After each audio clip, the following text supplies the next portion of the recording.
nou verlede week stilgestaan op die video's. Ek dink wat 'n groot impak in ons lewens gemaak het. Vanaand gaan ek aan met hierdie lesing, en die hele lesing van bou daai gedeelte van die latbalk bo wat ons insit, dit is waar jou kappe en goed vasbou voor ons die dag opsit. Handel eintlik oor heiligmaking en dit handel oor gebed. Dit handel eintlik oor ons verhoudingslewe met die Here. En ons het daarmee begin en ek het vir julle laas gesê, daar's 3 metodieke wat ek julle al geleer het om te bid. Die eerste een is die ektooi beginsel waar jy jou hand vat en jy bid en jou 5 vingers, met ander woorde daai acknowledgement en al daai goed wat ons daar geleer het. Ek gaan nou weer op dit stil staan nie. En dan jou volgende een is jou koninkryksgebed. Vir my is daar jou geestelike oorlog voor, dis jou war room. Met ander woorde, as jy wil weet hoe om geestelike oorlog te voer, baie dankie dan. As jy wil weet hoe om geestelike oorlog te voer, dan gebruik jy daai blaadjie. En ek weet nie of julle almal dit gekry het nie, hy lyk soos hierdie ding. So het julle almal dit gekry.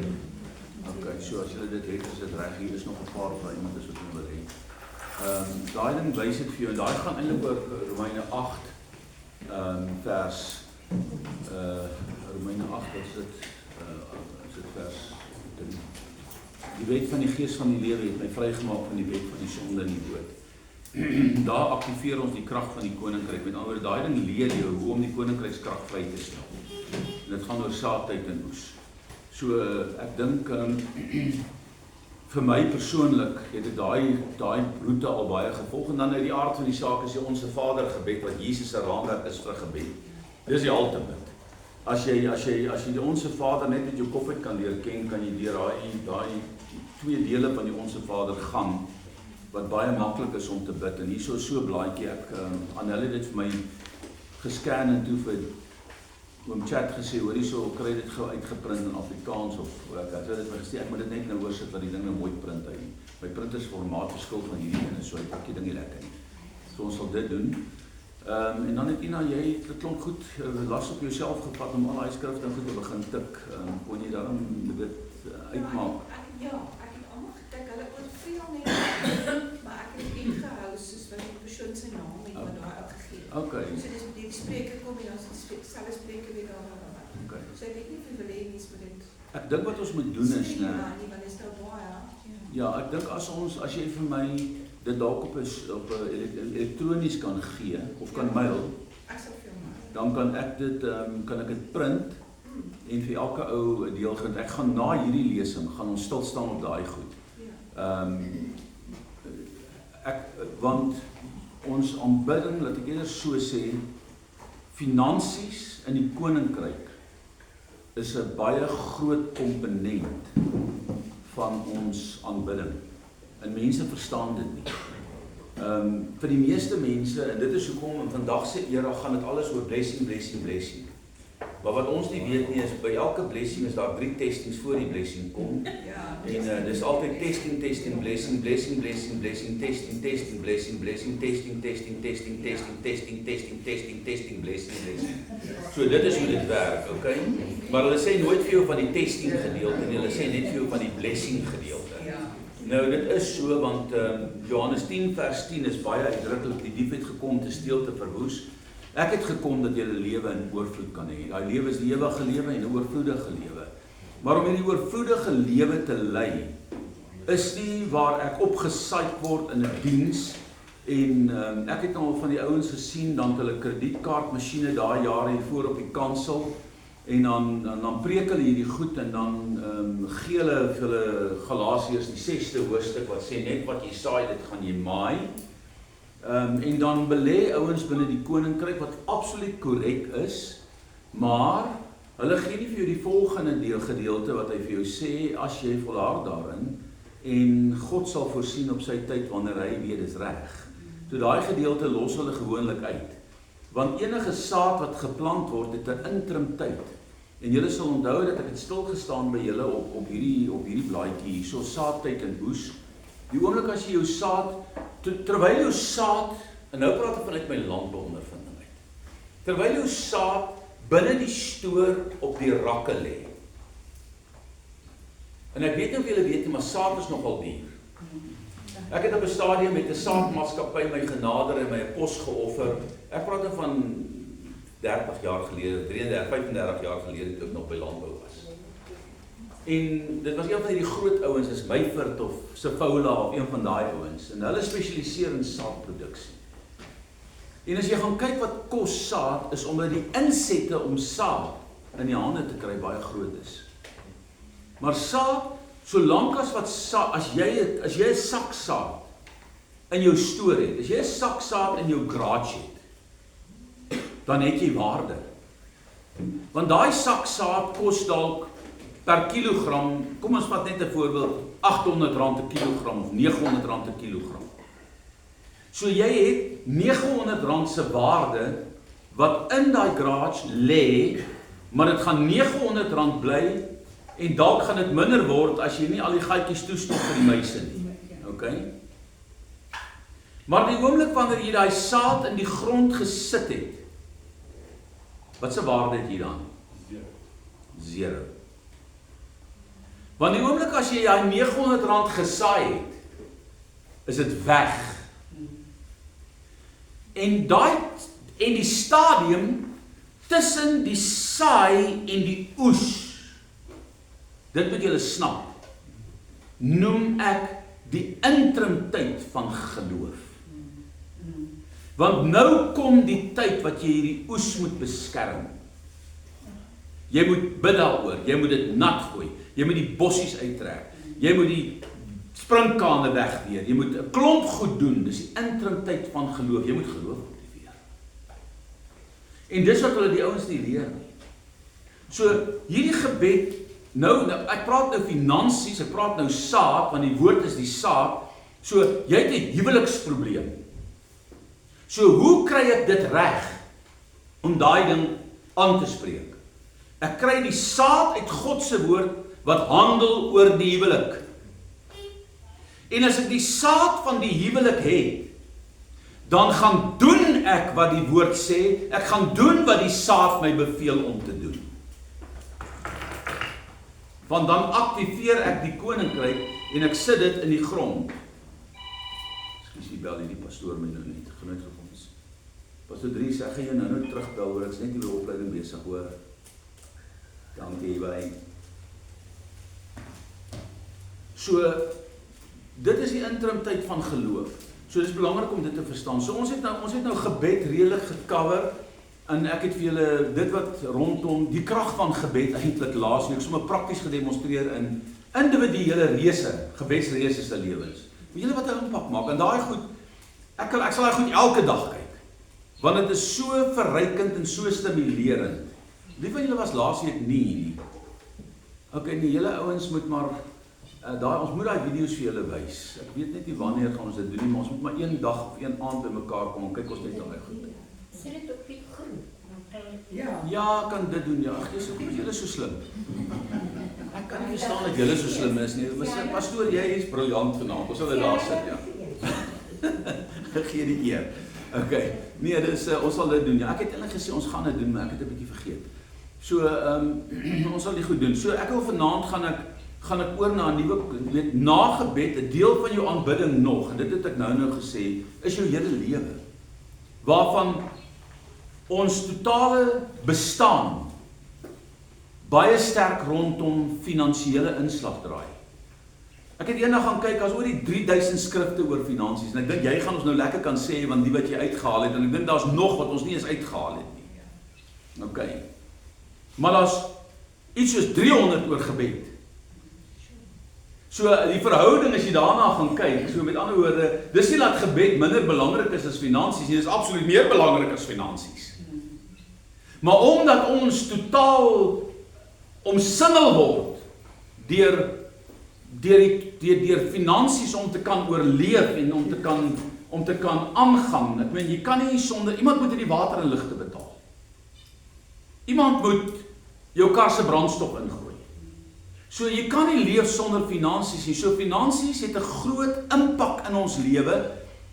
En as jy gaan kyk, my seun vertel my 'n getuienis van Vrydag, hoe hy uitry by die hek en hy sien hier staan 'n kleerlingman, dis een van hulle sekuriteitswagte hy's nie in die kerk nie, hy werk vir 'n company, maar hulle het 24 uur sekuriteit by hulle hekke.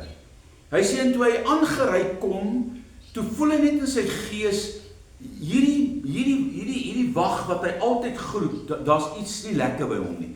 Hy sê en toe hy langs hom kom om te groet, hy sê toe kyk die ouetjie af onder toe en hy groet hom.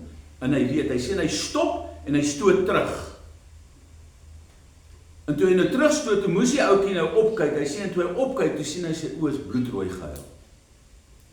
En hy begin met hom praat en begin met hom deel. Hy sê vir hom, ek noem sy naam, hy sê vir hom, wat is fout? En hy sê ons het 'n babietjie en dit gaan finansiëel baie swaar, en daar's nie geld om melk te koop nie en hy weet nie hoe gaan hy hierdie behoefte vervul vandag nie.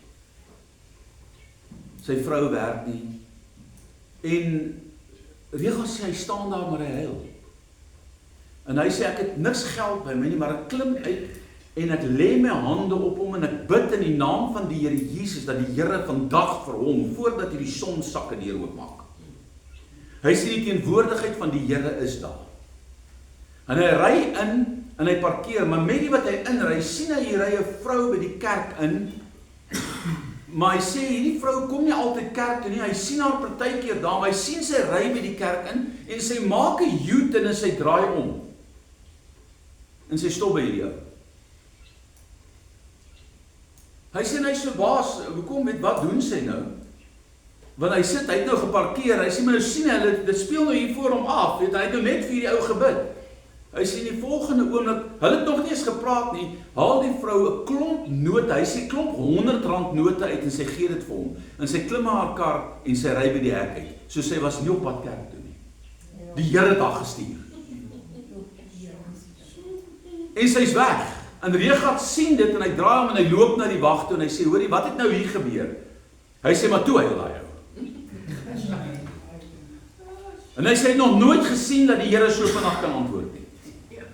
Tannie Soetie het altyd gesê, God is slow, but he's never too late. En hier sien ou dit. So finansies vorm 'n radikale deel van ons lewe en volgende week gaan ek begin met dit. Daar's 'n klomp ding, ek het 'n hele handleiding geskryf oor finansiële vryheid. Wat ek met julle wil deel. Daar's getuienisse van hoe God my met hierdie pad gevat het en op hierdie pad geloop het. So ons gaan 'n bietjie sekulêr praat volgende uit die Bybel uit. Okay, so as jy nou al bang is, ek preek prosperity, maar ek preek prosperity binne die raamwerk van 'n verhouding met God. Want jy moet geseënd wees, want die koning wat ek dien, alles behoort aan hom. Okay, kom aan. Jy moet geseënd wees.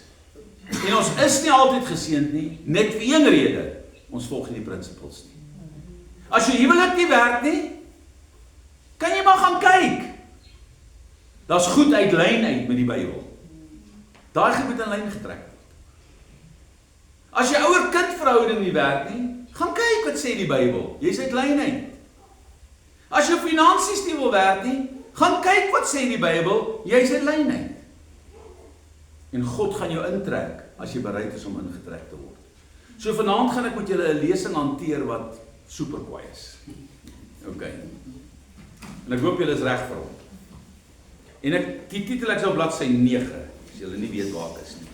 Ekskuus man, Jaco, ek vond nou sleg dat jy nie boekie. Is jy reg? Okay.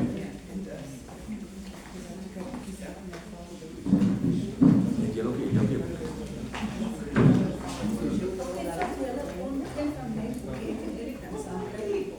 Ja, deel maar, ekskuus man, ek het nou 5 gaan druk, maar ek het gedog almal het nou 'n boekietjie in die tyd. Dis die ou boekie. Okay, maar volgende week gaan julle 'n nuwe boekie kry met al die inligting in elk geval weer in het hoor. Ek wil net ou Dion kry dat hy nou die goed weer klaar vertaal en dat hy klaar die goed redigeer en hy dan sy reparasie bietjie vasgehak. Alraai julle, so bladsy 9, die seun van Abraham. Kom ons bid net saam. Ons vra die Here om met ons te wees. Hemelse Vader, ek aanbid U. Here, terwyl ek U teenwoordigheid ervaar, wil ek sê dankie vir U Gees. U het gekom, Hemelse Vader, om die koninkryk aan ons te gee. Vanmôre se boodskap, Hemelse Vader, het diep in my hart ingesny, want ek ken hierdie beginsels en die bestormers bestorm die koninkryk van die Johannes die Doper se tyd af en hulle gryp dit met geweld. En Lukas sê en hulle dring daarin met geweld. En Hemelse Vader, dit is die engel sê by force. En ek wil bid, Here, dat ons dit sal verstaan en dit sal begryp. Dat ons dit sal indring, dat ons dit sal gryp en in besit neem, want hierdie erfenis is ons in. En Here, dit wat ons verlede week gesien het, is presies wat manne en vroue begin doen het, wat dit verstaan het. Hulle het alles opgegee om die koninkryk in besit te neem. En ek wil bid, Here, help ons dat ons hierdie onderskeid sal tref, terwyl ons steeds lewe, Here, in hierdie wêreld, dat ons die koninkryk bo alles sal stel, want U woord verklaar dit in Matteus 6:33, wat U sê, maar soek eers die koninkryk van God in sy geregtigheid, dan sal al hierdie ander dinge wat jy nodig het in hierdie lewe vir jou bygevoeg word. As ons God se heerskappy in ons lewens eerste stel, want dit is wat die koninkryksboodskap beteken. Here, hoef ons nie bekommerd te wees oor die dag van môre en waar ons en hoe ons sal oorleef nie, want U is in beheer. Verlede week se boodskap het ons gepreek en gesê, Here, die woord wat U my gegee het, ons voete is in sy hande. En ek wil bid, Here, dat U ons genade sal gee. Spreek U, Here, en lei ons op U ewige weg, is my gebed in Jesus se naam. Amen. Amen. Alraai, julle, die seun van Abraham is ook vir jou. En nou moet jy iemand in julle Bybel oopmaak, ek het my Bybel nou daaronder laat lê. Ons gaan Galasiërs 3 nou lees. So waaroor gaan die seun van Abraham, en julle sal mooi kyk na die opskrif, is vir wie? Is vir jou. Die seun van Abraham is vir jou. Ek gaan hom hier op my foon opsoek, kom ek het ons nou 'n Bybel hier lees daar. Ek het hom eintlik al lank al nie, maar kom ons stop nou hier.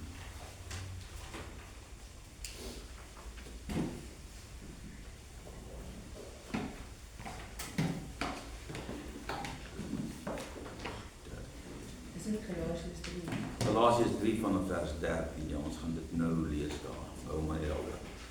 Okay, in die vorige lesings het ons gesien dat Jesus die gesag wat Adam met die sondeval verloor het, ten volle herstel het.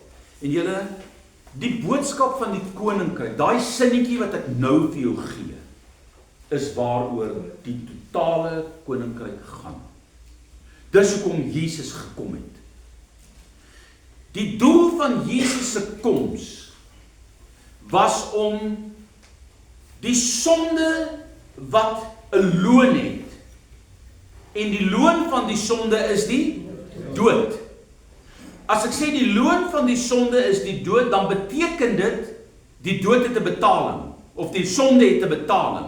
En die betaling van die sonde is gelyk aan die dood.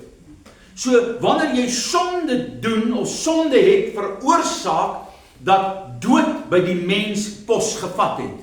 Want Adam en Eva was onsterflik, na die beeld van God geskape, en die Here sê vir hulle, julle mag van alles in hierdie tuin eet, behalwe van hierdie een boom in die middel van die tuin. En onthou, jy moet mooi gaan kyk, daar was 2 bome in die middel van die tuin.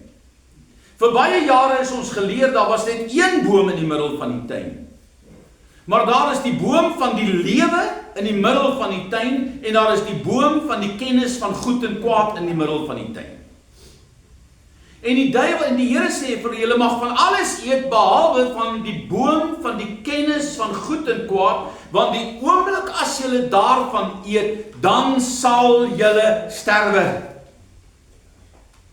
So met ander woorde, hier kom God, en onthou, wanneer vind sonde plaas? Wanneer kan ek iets wat iemand doen sê dis sonde? Jan vir julle? Ek het vir die vrug gekyk en gesê het hy is goed om te eet. Wanneer daar wet is. As daar wet is daar sonde. Yes. Dan kan nie eens die Bybel sê, deur die wet kom die sonde. As hier nie 'n bordjie was, en nou praat ek nou nie met myself nie, ek praat nou met die ouens wat nou, ek weet nie wie kan ek nou gaan, ek weet nie wie gaan dit doen nie, as ek so kyk, julle almal is nogal redelik besadig, ek dink Cleon gaan ek kan uithaal. As daai bordjie sê 70, hoe vinnig kan jy ry? Kan jy ry of hoe vinnig moet jy ry? Hoe vinnig gaan jy ry? Kom ek maak dit nou maar vir julle maklik, want ek vra nou 'n dubbelsinnige vraagie. Wanneer kan jy, nie in Suid-Afrika nie maklik nie, wanneer kan jy 'n boete kry? Nie wanneer, as jy in Singapore was, wanneer gaan jy 'n boete kry? Okay, en dis 'n fine country. As jy 'n tissue laat val, $500 boete. As jy in 'n toilet inloop en jy spoel hom nie, $500 boete. As jy op 'n trein of 'n bus ry en jy kou 'n chappie, $500 boete. Dadelik daar. Jy mag hom nie kou nie, jy mag nie in 'n bus klim met 'n chappie in jou mond nie. Maar hulle het mense wat dit enforce, dis nie verskil. Dis die verskil. En hulle is streng daaroor. Jy is so bang dat jy iets verkeerd doen, want jy kry 'n 500 of 'n 1000 of 'n 1500 boete. Dis die algemene publieke boete wat jy dadelik moet betaal. Okay? Dadelik. Jy moet hom dadelik betaal. Jy het nie 'n keuse nie, haal hom uit, hy sit 'n masjien by hom. En jy kry 'n invoice vir dit wat jy betaal het. Nie soos in Zimbabwe wat hulle my aftrek en my sê, hoor jy het 1 kilo te vinnig gery in hierdie 90 sone het jy 91 gery. En dit met 'n 100 Land Cruiser wat waarskynlik toe ek 90 gery het, 88 gery het, verstaan jy? Toe trek hy my af, hoekom? Hy hou my 2 ure langs die pad besig. En die een handjie staan heeltyd so terwyl hy hierdie hand vir my allerhande goed wys, so hy wil net hierdie Kentucky hierdie kant uithaal, okay? 2 ure. En die pastore wat saam met my ry, is Zimbabwese pastore, hulle sit agter, 4 van hulle, want die kar is breed. En hier sit hulle gaan net so. Hulle kyk, hulle sê nie 'n woord nie. En ek en Dirk wat voor sit, ons met die battles fight. En ek sê naderhand van, daar's nie 'n manier nie, ek gaan jou nie 'n rand gee nie, jy kan jou handjie maar toemaak, want ons betaal nie bribes nie. As jy hier agterin kyk, ek sal vir jou 'n Bybel gee. Hoe roetine, jy baie dankie vir die Bybel gee om hier so, jy kan maar ry. So, 1 kilo. Maar as jy 70 moet ry en jy ry te vinnig, hier by ons kry jy 9 kilos grasie, kan jy 'n boete kry. So wanneer kry jy 'n boete in hierdie wêreld? Wanneer jy wet oortree. Nou kom die Here en sê die boete vir die eet van die vrug in die middel van die tuin is die dood. Dit was ek kan nie die sabbatariërs verstaan nie. Dis die enigste wet wat in die tuin van Eden was, en God het van sy werke gerus. Hoor mooi. Wanneer rus jy? Wanneer jy moeg is. Die Sabbat word genoem reg by die skepping, en die eerste keer wat jy dit weer kry, is in die boek van Exodus. Okay, nou is ek op 'n Sabbatslesing, vergeef my daar. Maar hy lei my nou so toe. So met ander woorde, waarvan moes Adam rus? Toe hy die sonde doen, in die sweet van jou aanskyn, van jou aangesig, sal jy brood verdien. Okay? Solank as wat hy in God se teenwoordigheid was hy in die volkome rus van God. Maar die oomblik toe hy uitbeweeg onder God se beskerming, onder God se rus uit, is julle met my? Toe begin hy moeg word. Toe moet hy rus. Nou kom die boek van Hebreërs en hy sê, nou bly daar nog 1 Sabbatsrus oor, naamlik Christus. So die oomblik wanneer jy Jesus aangeneem het, word die koninkryk in jou lewe herstel en die Heilige Gees kom woon binne in jou en jy begin rus vind in die verlossingskrag van Jesus Christus. En gaan toets dit, mense. Jy kan stikken wees, maar as jy by Jesus gekniel het en jy staan op, dan voel jy die rus van Christus. Jy kan moeg wees. Die tyd toe ek die hele nasionale kerk gelei het, het ek die gemeente gelei. Ek het 3 hoede gedra. Ek was die nasionale sekretaris van die sekretaris het gesterwe. Ek was die moderator van die kerk en ek was die senior pastoor van 'n gemeente. En ek praat van 68 gemeentes in die land, 15 in Zimbabwe en 5 in Malawi.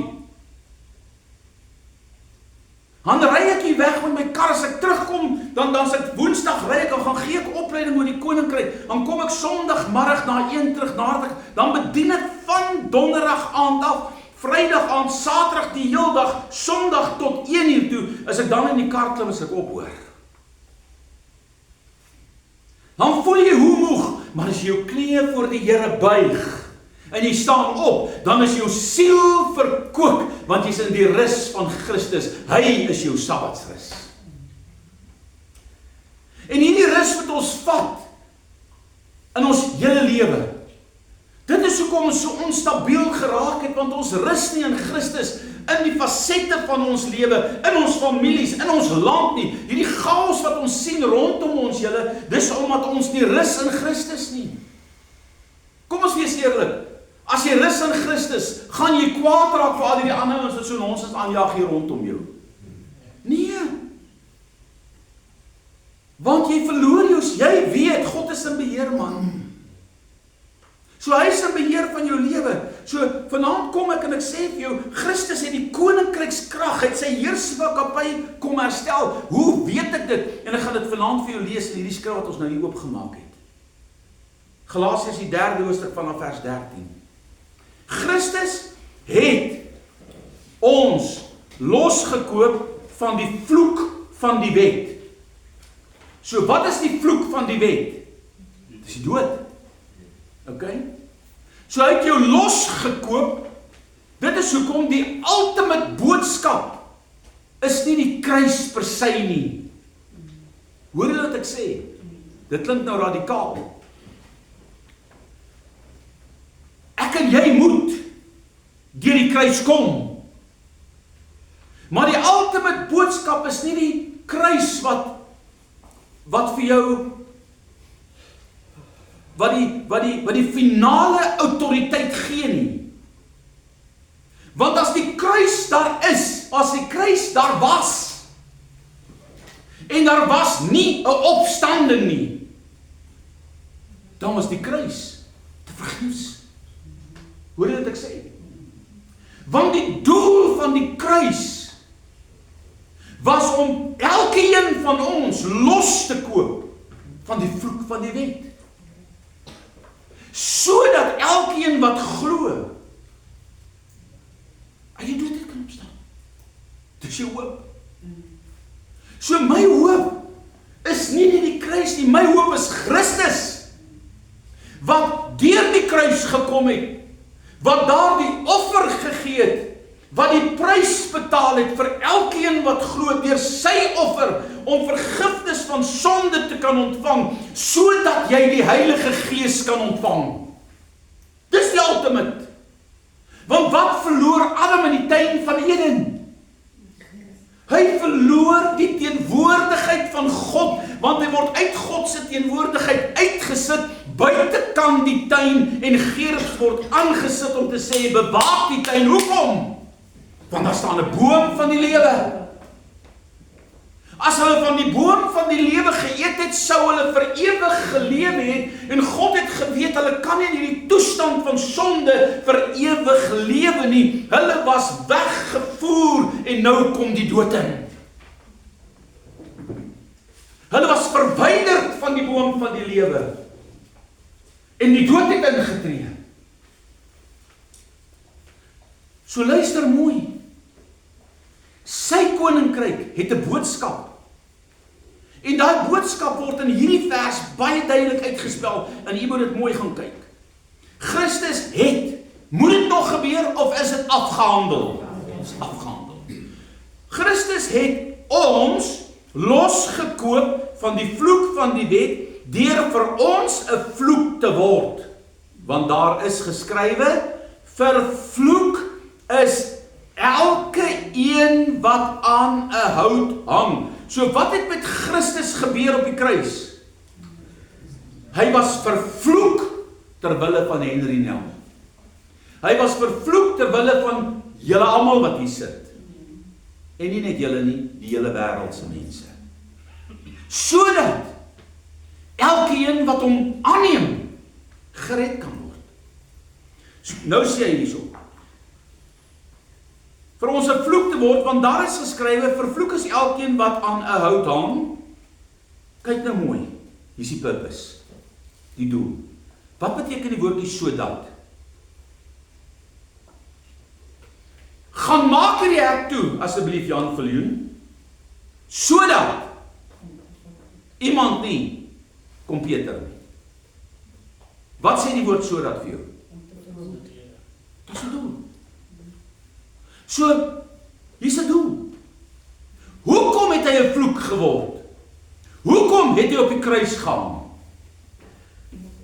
Sodat die seun, blessing, die seun, nie die seun, Abraham, Isak, Jakob en Isak nie, sodat die blessing, die seun van Abraham, so hoe ver terug gaan God hier? Gaan terug na Genesis, die 12de hoofstuk toe. Sodat die seun van Abraham na die heidene kan kom in Christus Jesus. En dat ons, kyk nou mooi, sodat die heidene kan terugkom, die seun van Abraham, alle volke, wat is die seun van Abraham? Alle volke sal in jou geseën wees, in jou nageslag. Alle volke is geseën. Nou julle, is 'n Chinees by ingesluit, ja of nee? Nee, ek wil nie 'n Chinees vra, want hulle is toch, is 'n Indiër ingesluit, ja of nee? Is 'n Moslem ingesluit, ja, kom ons vra eerder so. Moeilik om te glo, maar hulle is. Okay? Maak nie saak of jy jou oogie so sit, en of jy oogie so sit, en of jy so groot neus het, vir alle nasies. Hier is Christus sê, die blessing van Abraham is vir alle mense. Sodat die seun van Abraham na die heidene kan kom, hoe? In Christus Jesus. En daar lê die sleutel, sodat, daar lê die sodat sleutel, die seun van Abraham kan oorgaan na alle mense, en, dis tweeledig, dat ons die belofte van die Gees, van die Heilige Gees, deur geloof kan ontvang. Jy kan nie die belofte van God verdien nie. Die belofte van God is vir alle mense wat glo in Christus. So, wat is die seun van Abraham?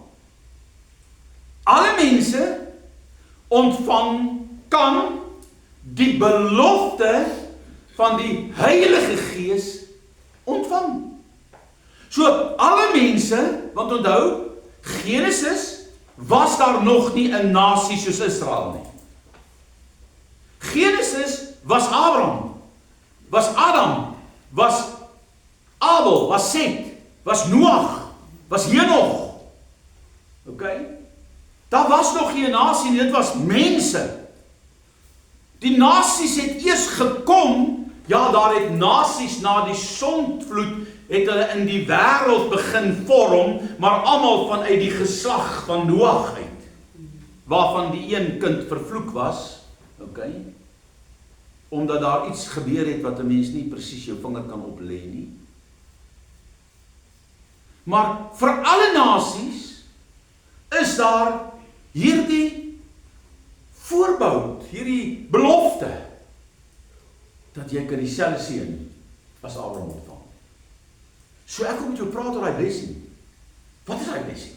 Die seun van Abraham is vir jou. Daai seun is Christus. Daai seun se ultimate, die blessing se ultimate, is nie rand en sent nie. Die blessing se ultimate is Jesus, die Heilige Gees, wat jy sal ontvang as jy hom aanneem. So moenie jaag na geld nie, moenie jaag na die wêreldse blessings nie. Kom in lyn met wat God sê, want hy sê soek eers by heerskappe in jou lewe. Soek eers by Heilige Gees in jou lewe se leiding, dan sal al hierdie ander dinge ook vir jou 'n deel word. Okay? Nou gaan hy aan, hoe sê hy hierso? Sodat die seun van Abraham na die heidene kan kom in Christus, en dat ons die belofte van die Gees deur die geloof kan ontvang. So met ander woorde, die herstel wat Adam verbrou het, gaan herstel word. Broeders, ek spreek menslikerwys, dubbelpunt. Selfs 'n mense testament wat bekragtig is, maak niemand tot niet of voeg daaraan toe nie. Nou is aan Abraham die beloftes, meervoud, toegesê en aan sy saad. Okay? Ek moet julle mooi kyk. Waarvan praat hy? Hy sê nie, sê die skrif, en aan die saade, moslems, luister mooi, asof dit op baie sinie. So, die saad, enkelvoud, nie sade, asof dit op baie sinie, asof dit op baie sinie, maar op een, aan jou saad, enkelvoud. Kan julle sien hoe akkuraat is die Bybel? Okay. Maar wat is die saad van Abraham? Sy nageslag. Okay. Nou kom hy, dit dui nie op baie nie, maar op een, en aan jou saad, nou sê hy waarvan hy praat. Dit is Christus. So wat was die belofte wat God aan Abraham gemaak het? Dat deur jou geslag, iewers uit jou saad uit, gaan Genesis 3 vers 15 in vervulling kom. En nou kom ons vra weer die vraag, want daai is my lekker vraag aan julle, en ons doen dit nou amper 'n jaar. Wat sê Genesis 3 vers 15? Wat ons weet hier. Ja, vir vyandskap stel tussen jou saam. Hoekom vat julle so lank? Hoekom vat, as jy net iets sê van vyandskap, begin almal saam brom hier so. En ek sal vyandskap stel tussen jou en die vrou, tussen jou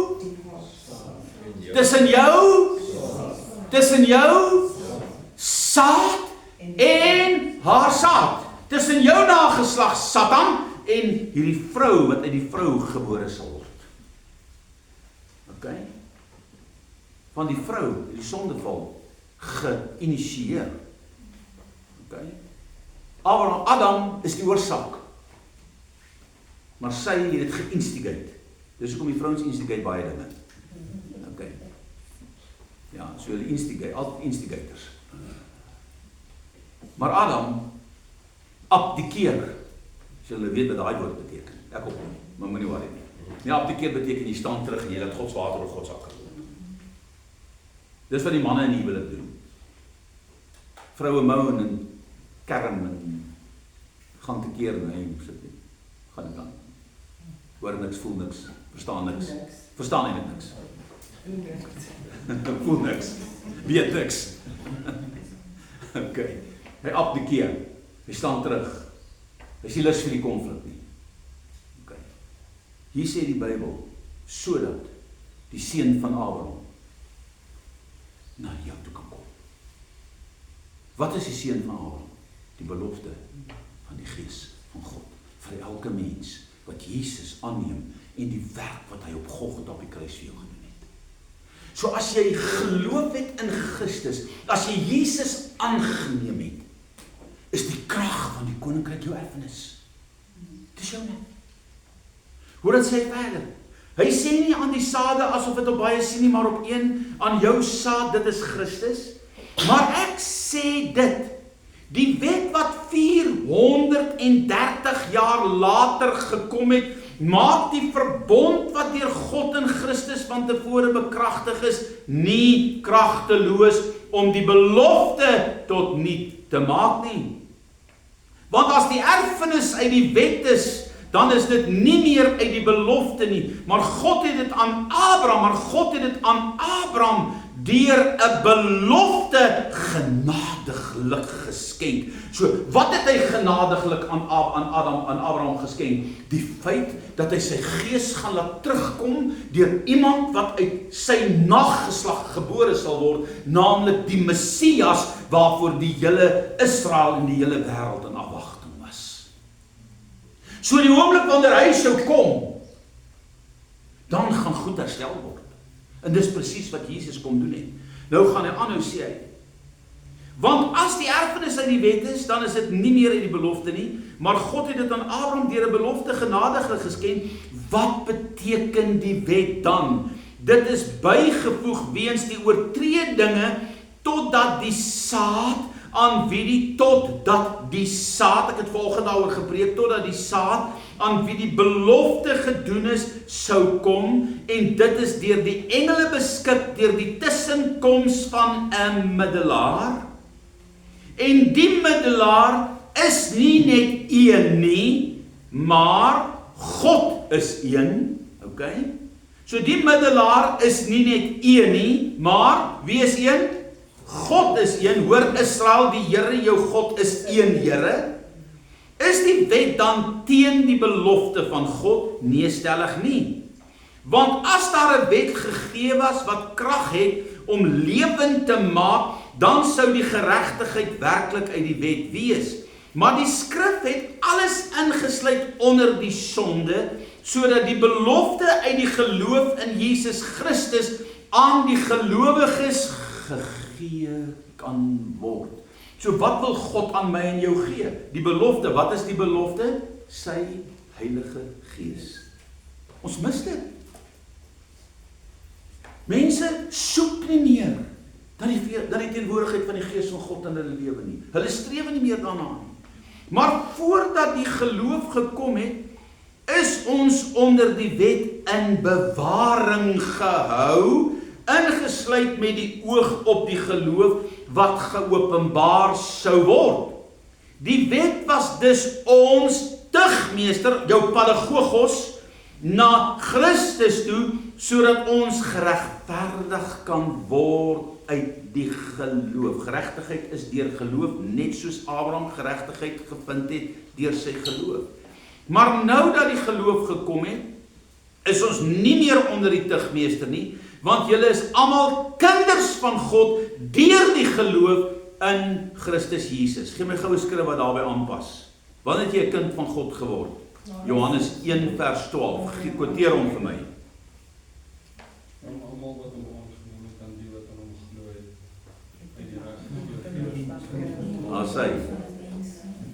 Almal wat hom aangeneem het, aan hulle het hy mag gegee om kind van God te word, aan hulle wat in sy naam glo, wat nie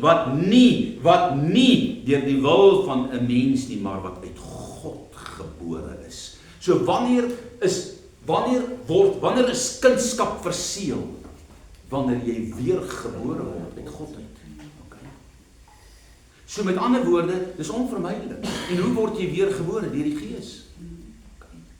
Want die Bybel sê deur water en Gees. Nikodemus, as jy nie weer gebore word uit water en Gees nie, sal jy wie die leraar van Israel is, die koninkryk van God nie kan sien nie, en jy gaan dit nie kan verstaan nie, en jy gaan dit nie kan ingaan nie. Hy sê dit vol.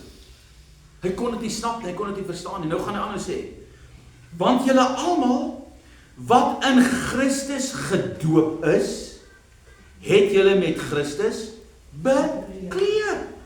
Wat het Adam en Eva verloor in die tuin van Eden? Hulle geregtigheid. En wat veroorsaak die wegdoening van geregtigheid in hulle lewe? Ongehoorsaam, maar wat het gebeur met hulle?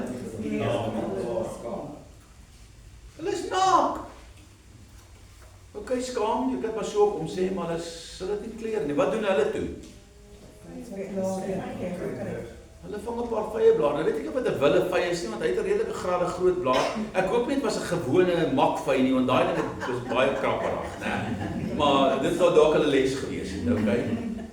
Hulle maak vir hulle skorte met vyeblare. Okay? Julle in hierdie vyeblare is die goed wat ek en jy en alle mense gewoonlik aantrek om onsself regverdig voor God te verklaar. Dis die werke, en as jy gaan kyk na die hele Islam geloof, is gebaseer op werke. Hulle bid, maar daar gebeur niks. Hulle roep elke Vrydag, hulle roep 3 keer op 'n dag, Ramadan en al die, maar gebeur niks. Okay? Want daar's nie 'n verhouding met God nie, dis werke. En die werk is dood. Nou kom hier sê, want julle almal wat in Christus gedoop is, het julle met Christus bekleed. So wat verloor Adam en Eva? Hulle verloor hulle kleed van geregtigheid. Daarom sê die Bybel, elkeen wat hulle in Christus Jesus laat doop, daarom sê die boek van Handelinge 2 hoofstuk vers 38, wat moet ons doen, broeders, om gered te word? Laat elke een bekeer julle en laat elkeen van julle gedoop word. Hoe? In die naam van Jesus Christus. Hoekom? Tot vergifnis van jou sonde, en dan sal jy die gawe van die Heilige Gees ontvang. Presies wat hier staan. Okay. Dan sal die Gees terugkom na jou toe. Wanneer jou bekleding uitgesorteer is, wanneer jy in geregtigheid voor God kom. Want wat verloor Adam toe hy ongeregtig word? Die Gees. So die hele sondeval, die hoofeffek van die sondeval is die feit dat die mens in onreg voor God gaan staan, sy bekleding verloor, naak voor die Here staan, en hy raak ongeregtig as gevolg van sy sonde. Maar nou kom Abraham, en die Here sê, Abraham, ek roep jou en jou vrou. Verlaat alles wat jy het, en kom, na die land wat ek jou sal wys. En wat doen Abraham? Hy pak alles op. 75 jaar oud, sy vrou het nie kinders nie, en die Here maak aan hom 'n belofte. Ek gaan vir jou seun gee. Nou julle daai jare was kindskap, was om 'n kind 'n seun te hê, was die grootste blessing wat jy ooit kan ontvang. Gaan kyk na Hanna se geskiedenis. Vandag het ons dit verloor. Ek voel nie vandag of dit so is nie, maar dit is presies so. So, hierdie skrif sê, daar is nie meer Jood of Griek nie. Daar is nie meer slaaf of vryman nie. Daar is nie meer man en vrou nie. Want julle is almal een. Daar is nie Jood nie, daar is nie man en vrou nie, daar is nie meer Griek nie. Want julle almal is een in Christus. Dit is hoekom julle, wanneer jy deur die spektra van kulture in 'n diens instap waar mense gevul is met die Heilige Gees, dan voel dit letterlik soos jou familie. Dit voel soos jou familie. Daar's nie vooropgestelde idees nie. Daar's nie allerhande menslike kulturele beperkings nie. Dis jou boetie en jou sussie. Jy ervaar dit en jy beleef dit en jy voel dit. Hoekom? Want dieselfde Gees wat in jou is in my, en die Gees connect. Want in Christus is daar geen verskil tussen wie ook al wat hom aanvaar het en hom dien nie. Want dieselfde Gees is in elkeen. Okay. En as julle aan Christus behoort, dan is julle die nageslag van Abraham en volgens die belofte sy erfgename. So waaroor gaan hierdie deel?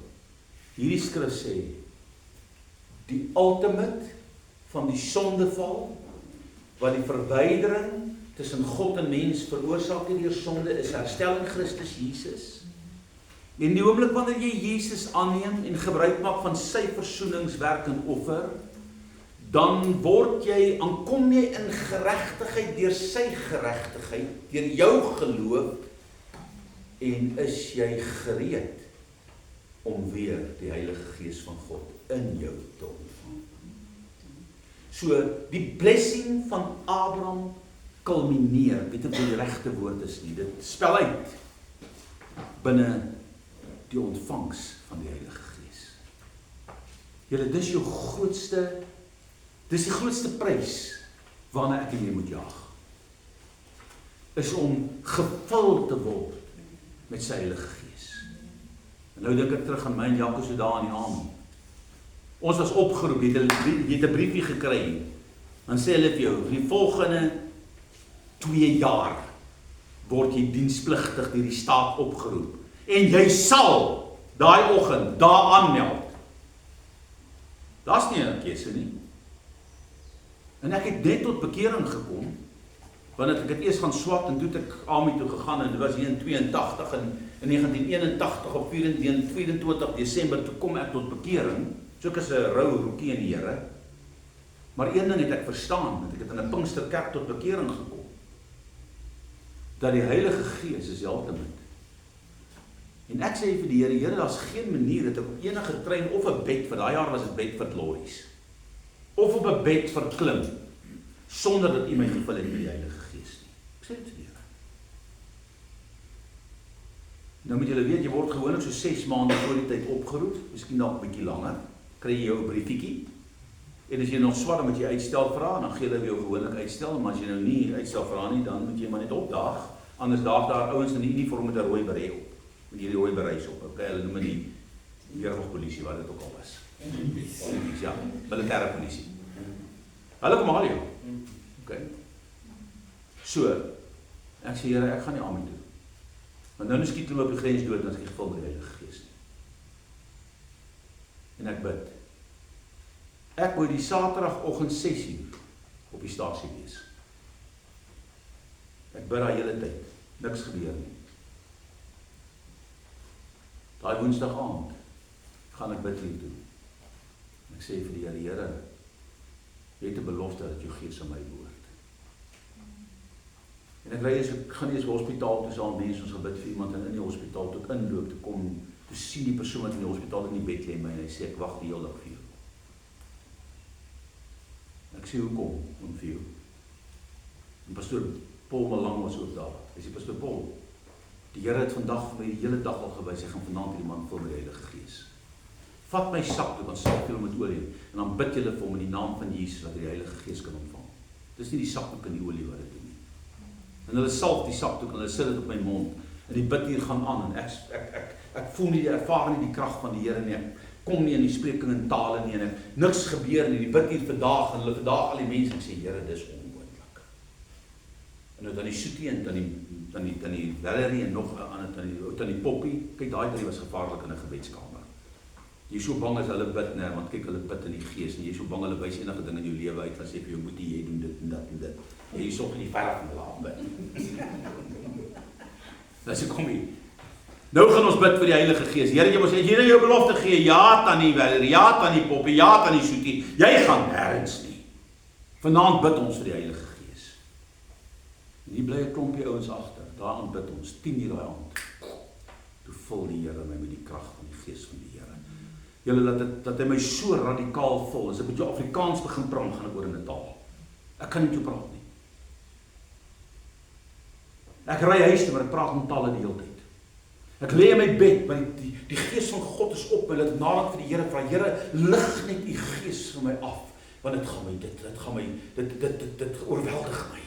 Lig net u Gees, vir 'n oomblik, Here. Moet dit nie wegvat nie, lig dit net. Dat ek net kan slaap. Begeer ons dit nog vandag? Is ons nog so in afwagting vir dit? Want dis jou belofte. So hier sien ons dat hierdie blessing wat hy van praat is myne en joune. Dis die seën van Abraham. Maar hy het nou gesê die beloftes. Julle sal onthou die seëninge. Met ander woorde die seën van Abraham is Christus, maar in die aanneem van Jesus ontvang jy die totale pakket van sy blessings. Hy is gekom om jou die lewe te gee, maar 'n lewe in oorvloed. In Efesiërs 1 vers 15 tot 19 sê Paulus aan die gemeente wat hy nie ophou om hy bly vir hulle bid. Hy sê die God van ons Here Jesus Christus, die Vader van die heerlikheid, aan hulle die Gees van wysheid. Hy sê ek bid vir hulle dat God aan hulle die Gees van wysheid en die openbaring van kennis van hom mag gee, van Jesus. Verligte oë van julle verstand, sodat, hier's weer 'n doel, julle kan weet, die woordjie weet is, sekerheid kan hê, wat die hoop is van sy roeping. Daar's 3 dinge daar.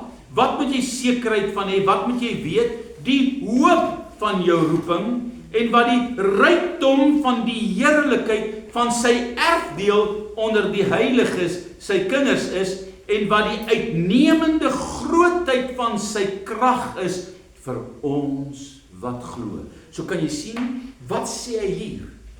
Hy sê die uitnemendheid van die krag, die grootheid van die krag, al hierdie dinge, die oomblik as jy Jesus aanneem, word dit jou eie, omdat jy die Heilige Gees ontvang, kry jy die volle pakket in Christus. Dis vir jou. Alles wat daarmee gepaard gaan. Sy krag, sy heerlikheid. 'n ander dimensie as in hierdie lewe.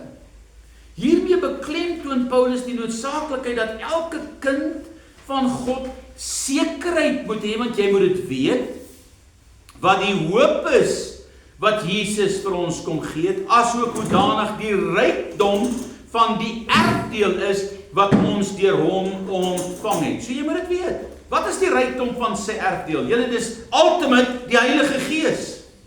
Dis die hoop, dis die cherry op die koek. Vers 20 sê, wat hy, dis God, gewerk het in Christus, toe hy hom uit die dode opgewek het, en hom laat sit het aan sy regterhand in die hemele. Dit beteken dat elke mens wat in Christus glo, altyd hoop vir die toekoms behoort te hê. Dit maak nie saak, julle waardeur ek en jy gaan nie, ek moet hoop vir môre hê. En julle, is dit nie waar ons invou nie? Is dit nie hoekom mense depressief raak nie? Want hulle verloor hoop. Julle, ek is al 9 maande werkloos. Ek het al my CV uitgestuur na hoeveel plekke. Daar is nie antwoord nie. Wanneer gaan die Here antwoord? Hoor hy my dan nou nie? Ek wil vir jou sê, koop die tyd uit. Soek God. En as jy dink hy hoor jou nie, begin klop. OK? Daar's mos 'n skrif wat sê soek. Wat sê volgende een? Klop. En hy sal vir jou oopmaak. So, daar's 'n intensiteit. Hy sê eers bid en jy sal ontvang. Soek en dan klop. So as jy bid en jy het nog nie ontvang nie, wat is die volgende een? Dan moet jy begin soek. Daar's meer energie aan verbonde. En wat is die laaste een? Nou raak jy desperaat. Here, jy's laat. Ek moet hierdie ding betaal en die tyd is amper verby. Jy moet my onderneem vir 'n ander plek, vir 'n ander posisie. Jy moet my onderneem vir 'n ander werk. Ek kan nie meer langer hier uithou nie. Jy moet my onderneem vir kontrakte. Jy moet my onderneem vir wat ook al. Maak my die deure oop, Here. So, verskerp wanneer dit met jou sleg gaan in enige area van jou lewe, verskerp jou intensiteit van gebed. Want dis waar die sleutel lê. Want weet julle wat doen ons? Ons wil hê die Here moet ons help. Maar ons spandeer nie tyd met God nie. Julle, ek is in die grootste bouprojek in my lewe.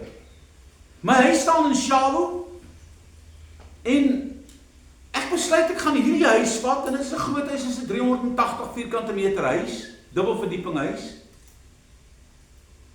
En ek besluit ek gaan hierdie huis vat en hom letterlik in 2 deel en alles wat ek hier verloor, gaan ek by hierdie een bybou en wat ek hier verloor, gaan ek by daai een vat of wat ook al. Ek gaan 2 huise uit hierdie een huis uithaal en alles wat kort bou ek by. Julle, dis 'n major bouprojek. Koppie 'n bietjie geraas, maar dit het ek gedoen. OK. En Morney teken die ding. En as hy die ding teken, moet jy maar weet, jy gaan hoes. OK. Want dit is 'n mooi ontwerp. Dit was seker een van die mooiste huise in Shalom vandag nog. En die dag toe ek uitstap, toe kry ek 'n klomp arbeid, ek sê al die swembad uit wat hier voor staan. En toe by swembad uitgring, toe pak 'n vrees my beet. Want ek het nie R1 in my sak om dit te doen nie. Ek weet as ek hy huis kan bou, dan gaan ek hom verkoop en dit gaan al die kostes dek. Maar ek moet begin. Ek het seker vir ek weet nie hoe lang 2 weke nie geslaap nie, oor hy move. Maar toe ek begin het ek begin. En ek begin God vertrou. En in die middel van hierdie bouprojek, ek praat van 'n bouprojek oor R1 miljoen. Toe lê Anglo-American 3000 van hulle mense af, want hulle onttrek uit die land uit. En my vrou werk vir hulle, sy verloor haar werk. En sy verdien meer geld as ek. En ek sit daar en ek sien, meneer die Nel, jy is nou amper 60, en jy gaan alles verloor waarvoor jy jou hele lewe deurgewerk het. Ek sien dit. Die duiwel wys dit vir my. En 'n vrees pak my beet. En ek besef, ek het net een van 2 keuses. Of ek buig voor God en ek vertrou hom. Of kom ek stel dit anders. Of ek vertrou hom en ek buig voor God. Of ek glo wat die duiwel vir my sê. En die volgende maandag vas en bid ek vir 5 dae. En ek roep tot die Here vir uitkoms. En die Here gee my 'n uitkoms. Ek bou die huis klaar. En ek het daai huis verkoop vir R3.2 miljoen. En daai hele huis se inkomste is in hierdie grond. In 'n kerkgebou wat hier staan wat ek daai tyd gesien het.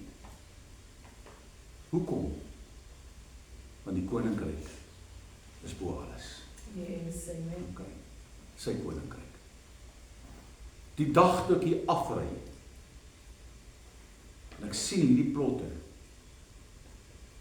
toe sien ek, die eerste ding wat ek sien is, die kerk se naam, wat hier op 'n bord staan.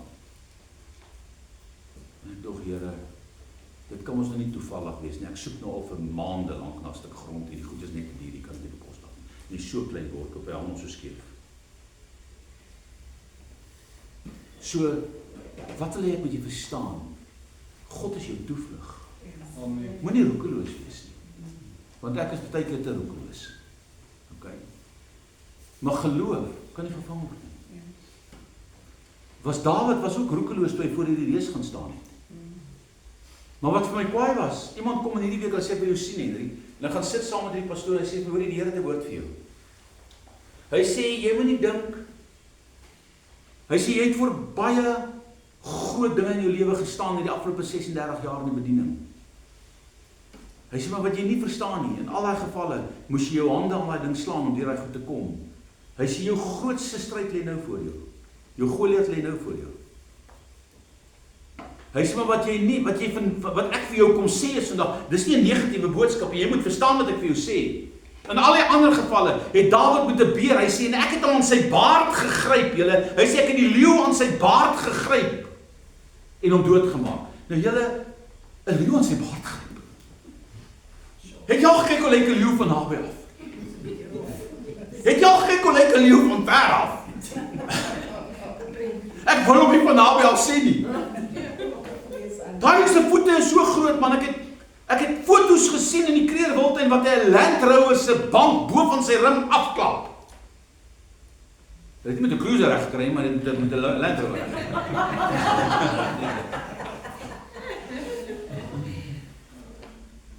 Daai is nie 'n speelding nie. En daar was seker hom aan sy baard gegryp. Hoe? Mens weet nie hoe hy dit gedoen nie, maar hy sê ek het die lam uit sy bek uitgeruk, uit die bek van die beer uit. Julle weet jy hoe groot is 'n breinbeer as op sy voete staan? Dis 'n major dier. Ek bedoel, dis 'n pitbull jou storm, weet jy hoe hardloop jy? Jy wil nie hardloop nie, jy weet nie waar jy nie. Jy wil eintlik jy moet jou storm nie. Jy wil nooit daar kom nie. So hoor wat sê die Here vir jou.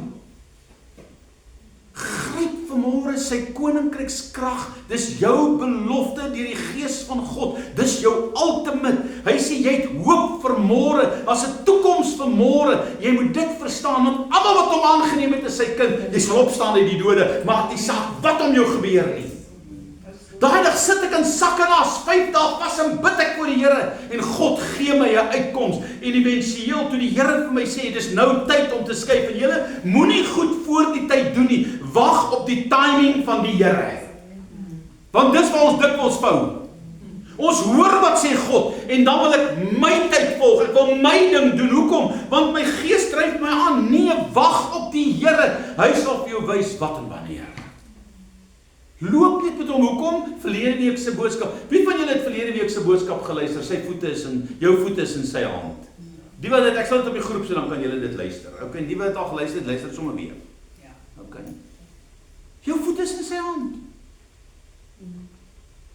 Dink ek aan jou seentjie toe hy klein was, daai een wat daar langs jou sit, daai lang limmel wat daar langs jou sit, toe hy klein was, het hy ou voetjie so gevat en het so gevryf. Sy voete is in jou hand, man. Jou voete is in sy hand. Ons lewe is in Christus se hand.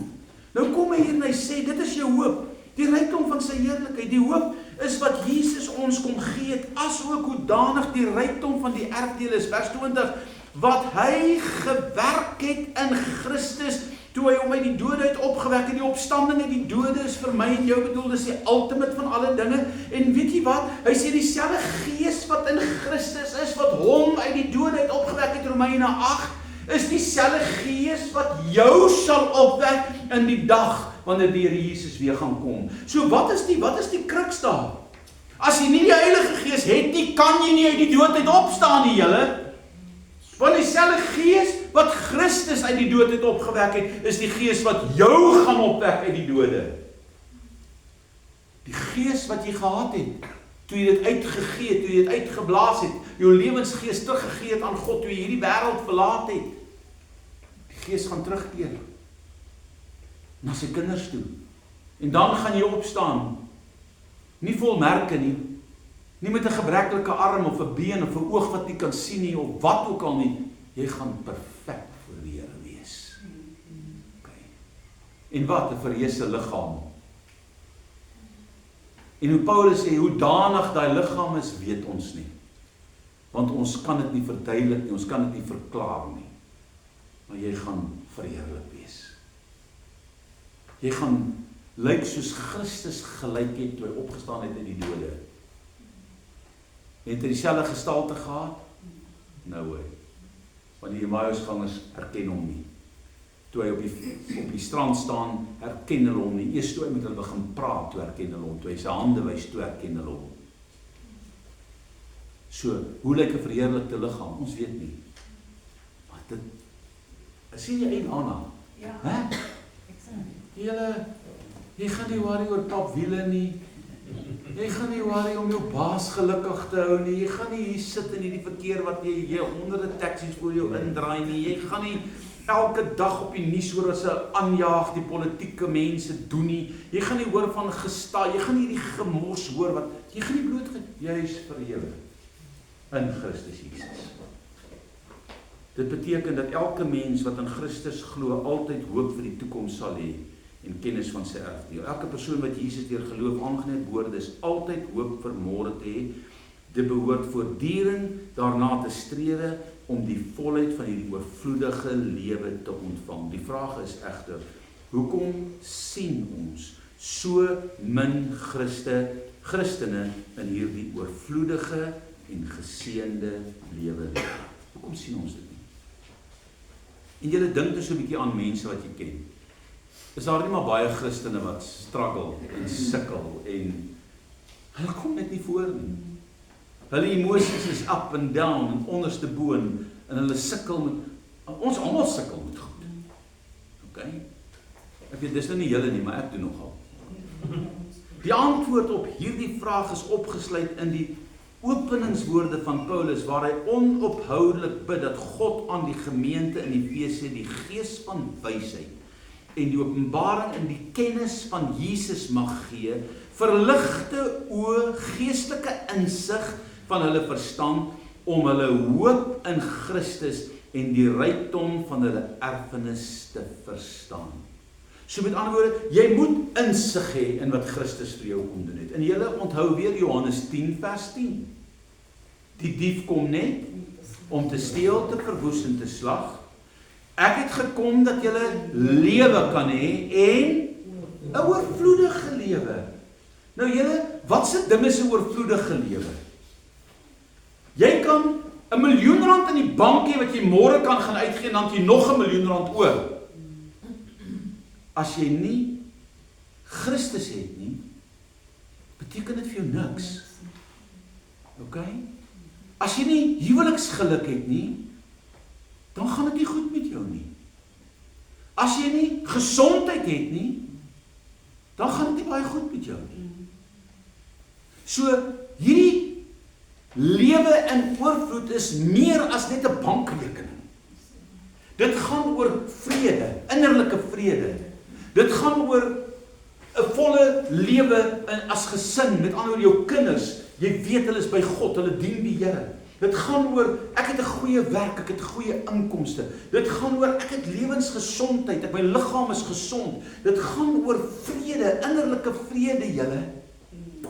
Maak nie saak waar jy is nie. As jy innerlike vrede het, kan die wind nie om jou waai, jy weet dat jy weet dat jy weet. Ag, die Here is met my man. Paulus is op die boot.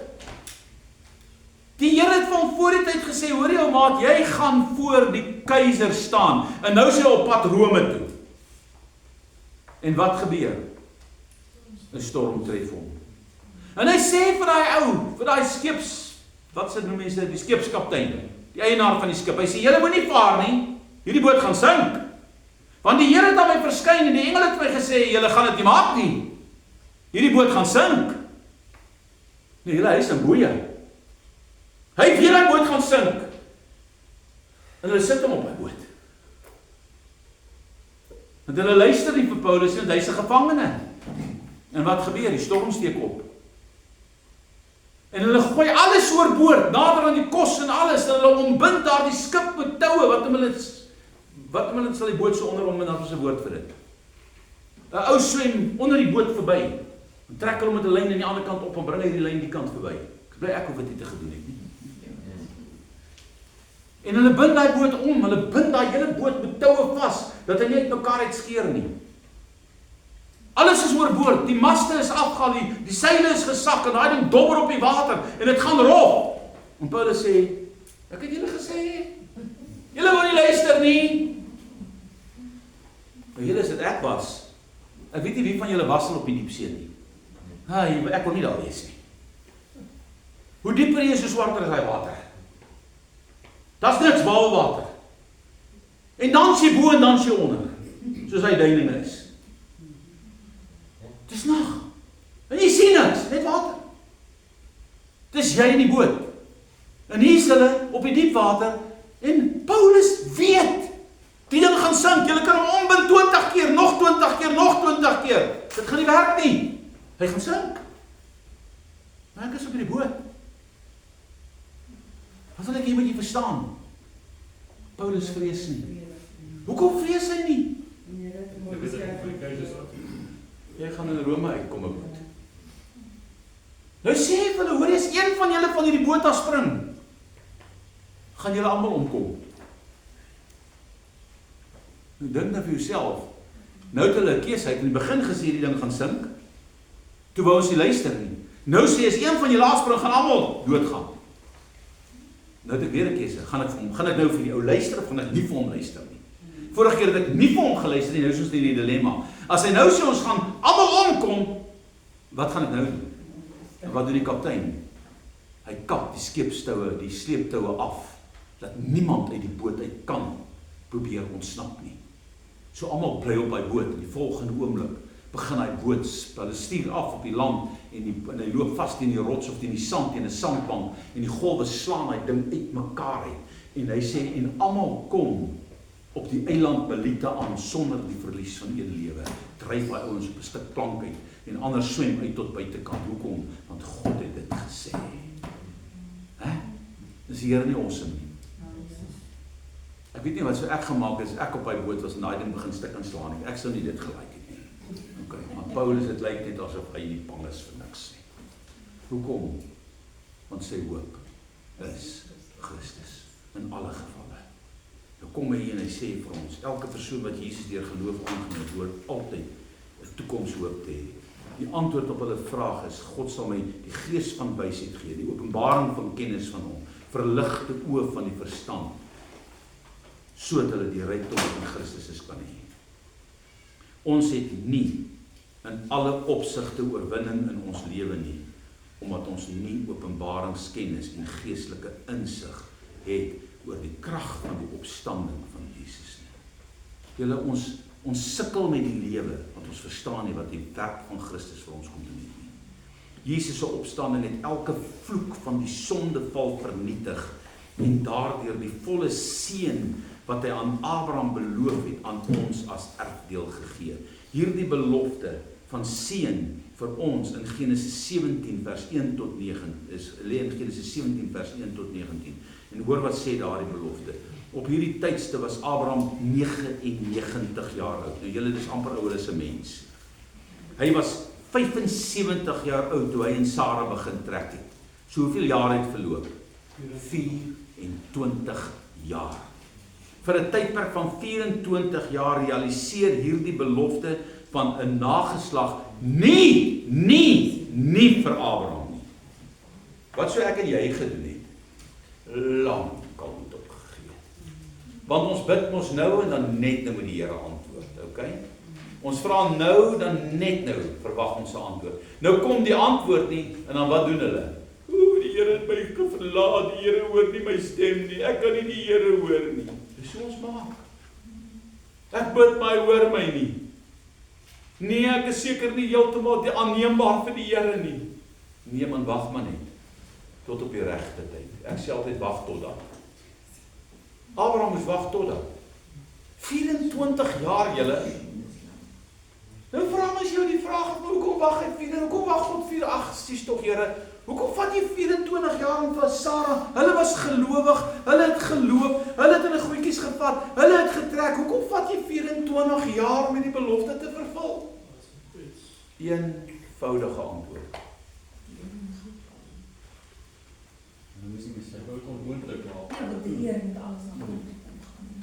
Kom ek sê dit vir in plain Afrikaans en boeretaal. God het gewag tot hulle menslik ouer en oud is.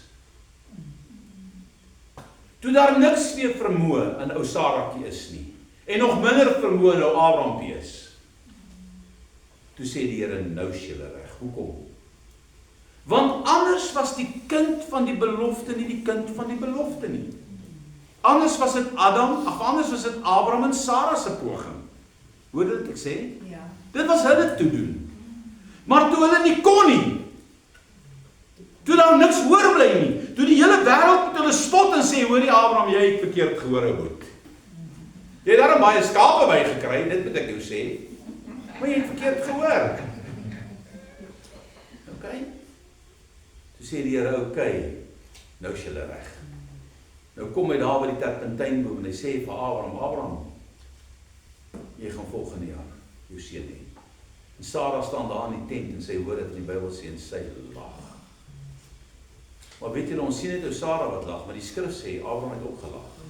Maar hy het so 'n bietjie gentle gelag. Sarah het sommer kliphard uit haar hart uit gelag, want hier staan 'n man wat sê volgende jaar gaan jy 'n kind hê. Sy weet nie, sy engel. Om die waarheid sy weet nie eens God nie.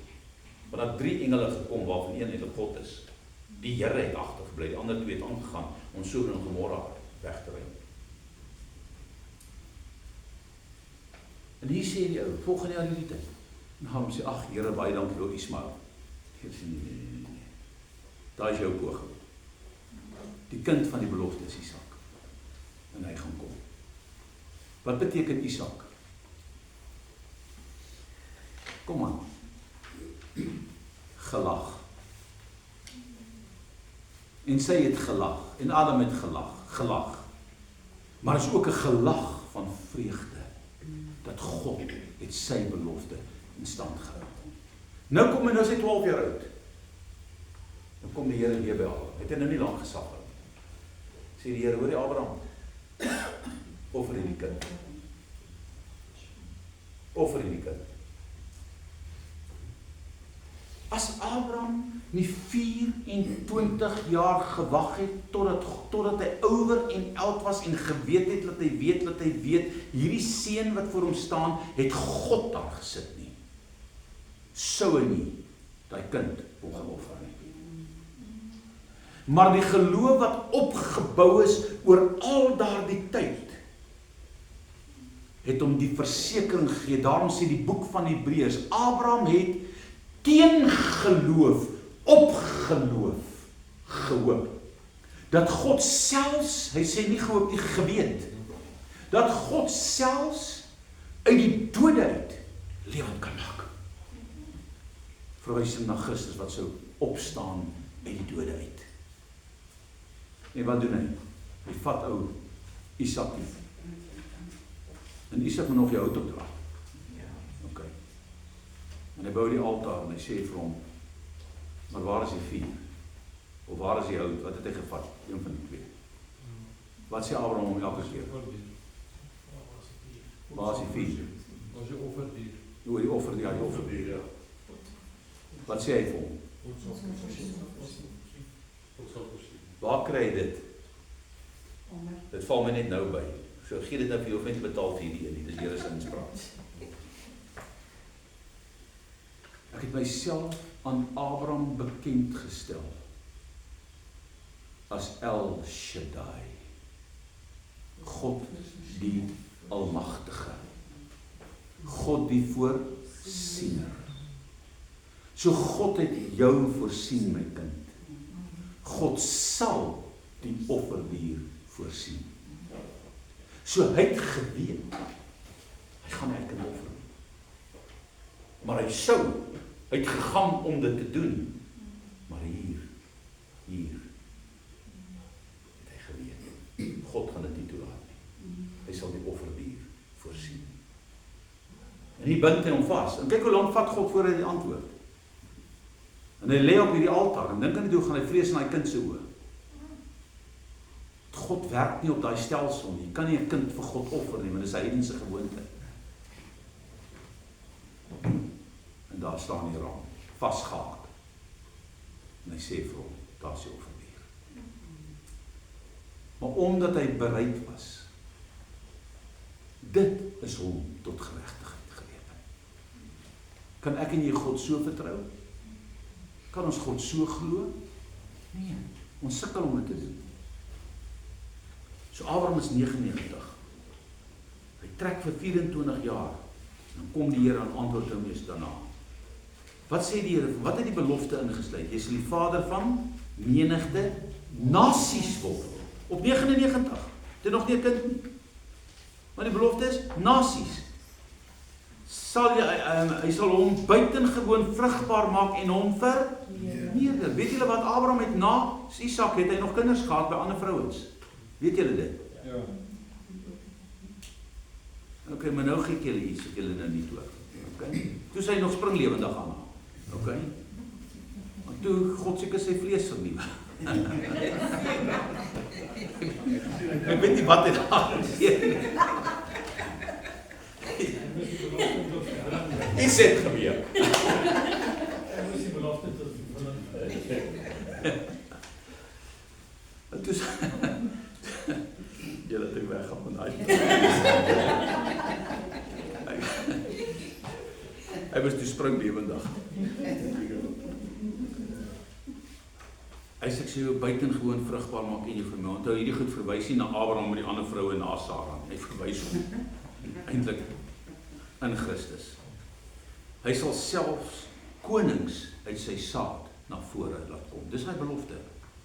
Die sleutel tot hierdie belofte lê opgesluit in vers 7. En ek sal my verbond oprig tussen my en jou, tussen jou nageslag, tussen jou nageslag na jou en hulle geslagte as 'n ewige verbond om vir jou 'n God te wees en vir jou nageslag na jou. So wat sê hierdie verbond? Ek wil vir jou 'n God wees en vir die nageslag na jou en vir hulle nageslag na hulle.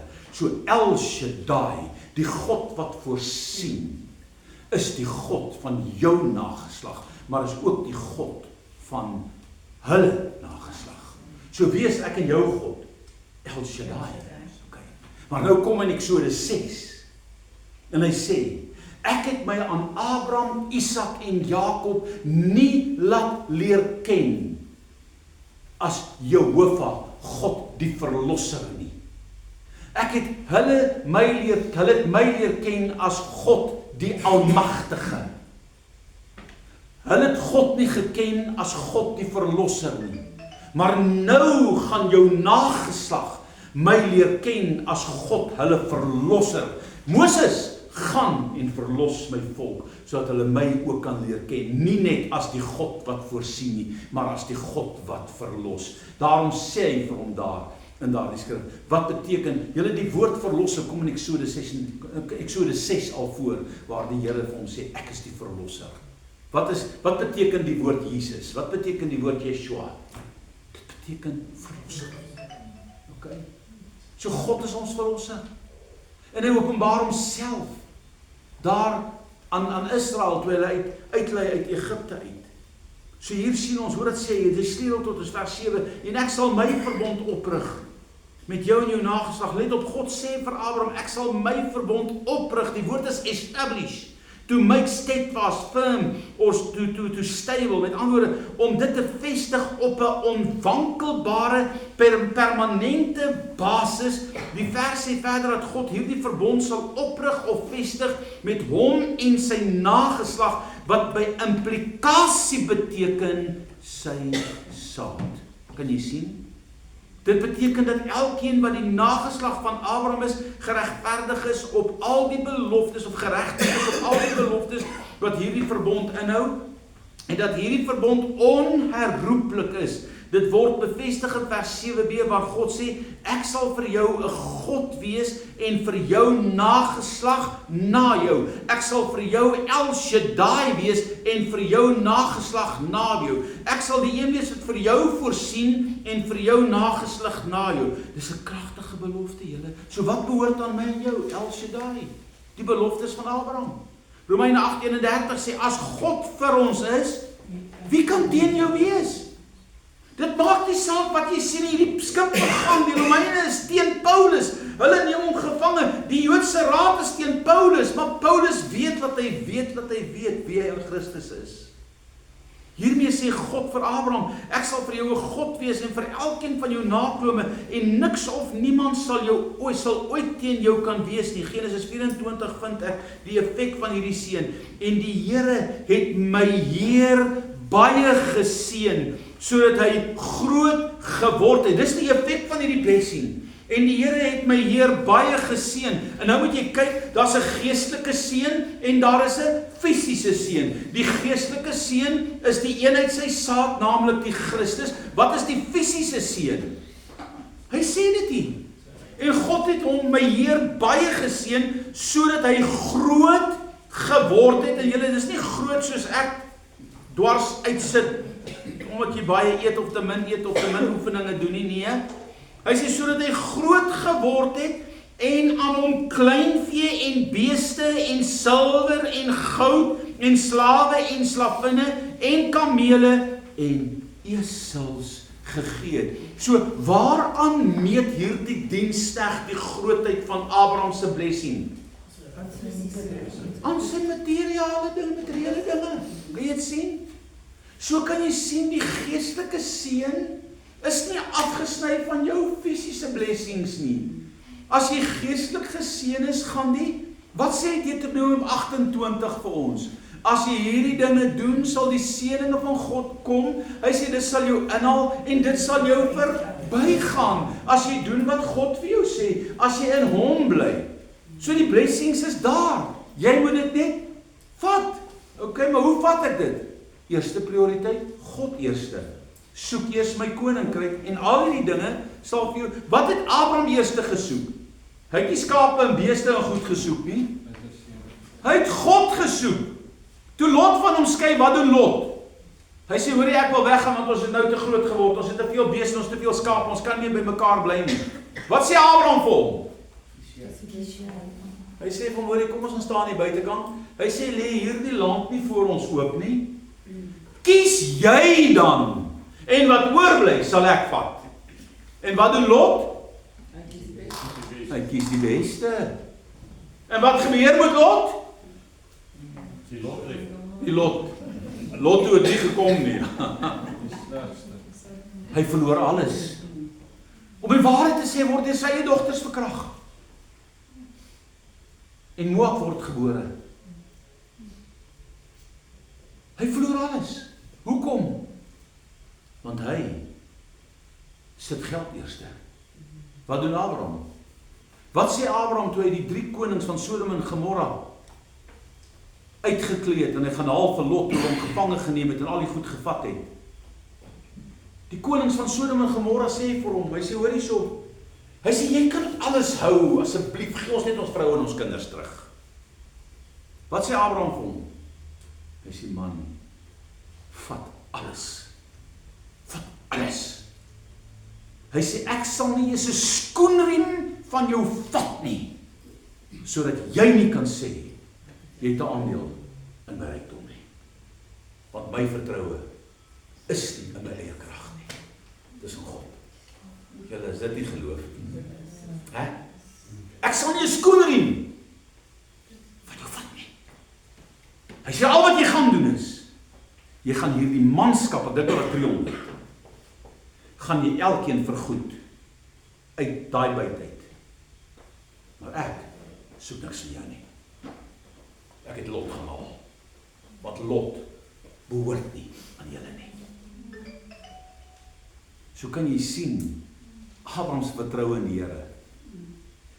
Alles wat hy gehad het, hy het 'n verhouding met God gehad. God was sy alfa en sy omega, sy begin en sy einde. As God vir jou is, wie kan teen jou wees? Vir hierdie diensknegt, hy kyk na Abraham en hy sien Abraham se blessings en hy sê, hoor nou, vir hierdie diensknegt wat vir Isak 'n vrou moes gaan haal, was dit duidelik.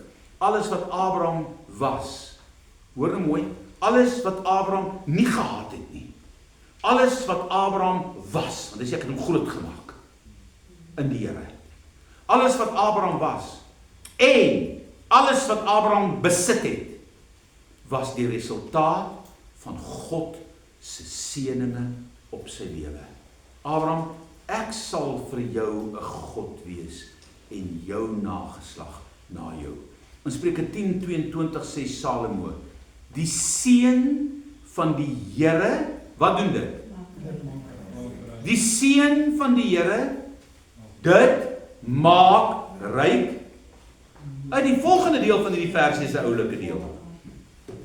Wie van julle werk nogal hard om te oorleef en jy kom ook nie verder vorentoe as jy reg is nie? Kom aan. Ons almal. Die seën van die Here maak ryk en moeitevolle arbeid. Jou pogings, jou harde werk, voeg daar niks by nie. So wat sê hy? As jy wil ryk word, wat moet jy doen? Vind die seën van die Here. Soek die seën van die Here. Staan in verhouding met die een wat die blessings uitdeel. So met ander woorde, daar is mense wat hulle ryk werk. Daar is, maar dis ten koste van verhoudinge. Dis ten koste van kinders. Ek het by 'n graf gestaan waar 'n ou wat 'n miljonair was. Toe hy kind begrawe, toe sê hy, ek hoor net hoe mompel het. Hy sê as ek geweet het wat ek vandag weet, so ek nie hierdie miljoene gejaag het nie, so ek eerder tyd met my kind spandeer. Daai miljoene beteken vir my niks. So die oomblik wanneer jy dit agterkom, is dit gewoonlik te laat. En ek sit nou met mense wat ek ken, die persoon het 4-5 plase, hy is een van die grootste besigheidsouens in Suid-Afrika, wat in so 'n konflik met sy kinders staan, omdat die seun sy eie plaas gekoop het. Dat dit chaos is. Waaroor? Dis die blessings van die Here wat hom daar gebring het, hy besef dit nie. As dit die seën van die Here is wat jou bring waar jy is, as die dit wat jy verdien, die jou inkomste wat jy kry, as dit die seën van die Here is, aan wie behoort daai inkomste? Streng gesproke aan God. Wat jou sal ryk maak wanneer? Hy sê, as jy self slaap. Nou julle, ek sal graag dit wil hê. Want hy sê hierdie skrif, moeitevolle arbeid voeg daar niks by nie. As ons dus voorspoedig wil wees, moet ons by God uitkom. Abraham was geseënd omdat hy die Here sy bron gemaak het. Julle, jou salaris is nie jou bron nie, jou werkgewer is nie jou bron nie, jou geleerdheid is nie jou bron nie, jou verstand is nie jou bron nie, jou vermoë is nie jou bron nie. God moet jou bron raak. So, hoe toets jy dit? Deur hom in jou finansies, in jou besittings altyd eerste te stel. Is jy bereid om jou voertuig vir die sendeling te gee en sê, ry Zimbabwe toe? Ek ken so ou. En as hulle die kar gaan haal, dan is hy nog vol petrol ook. En as hom aflewer, dan sê jy, sit nie meer petrol in die kar, en jy gee hom vir my net terug soos jy terugkom. Maar jy vat daai voertuig. Is jy bereid om alles wat jy het, eintlik oor te gee aan die Here? Here, ons het so geslote geraak as gevolg van omstandighede in en om ons lewens, dat ons het eintlik gasvryheid verloor, ons het die vermoë om te gee verloor. In die ou nasies, julle onthou toe ons kinders was, jy's daai ou boere mense, as jy daar kom, dan gee hulle vir jou dit, en hulle gee vir jou dit. Die tannie het niks nie, want sy bak koekies en koeksisters om in die lewe te bly. Haar man is 'n busbestuurder, en as jy haar wegloop, dan loop jy met 'n dosyn koeksisters daar weg, of jy loop weg met 'n klompie van hierdie ou klein doppietjies met melktert goedjies in. Ja, sy het jou net gebless. Maar hulle het 90 jaar oud geword. Okay? Hoekom? Want God was die bron. As ek haar aankom, en bak sy die koeksisters, en sy bak die ou doppietjies, en sy maak allerhande goed wat sy verkoop het, maar dan hoor ek, daai tyd was er nog, onthou jy 'n kaset, wat noem mens daai dinge, 'n tape. Dan sit in die ou radio, dat jy stap jy uit sy toestel, dan is daar preke op. Dan sê ek, tannie, wat luister jy? Nee, ek luister die konferensiepreke van Paasnaweek. Sê ek, ag, jy, maar dis boring.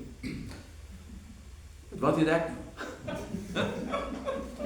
Bly ek op die daar te staan en koeksister te bou nie. Ag, gee pad, ek gesit ek in die sitkamer. Moenie lus van daai ou se gepratery nie. So kan jy sien, God was haar bron.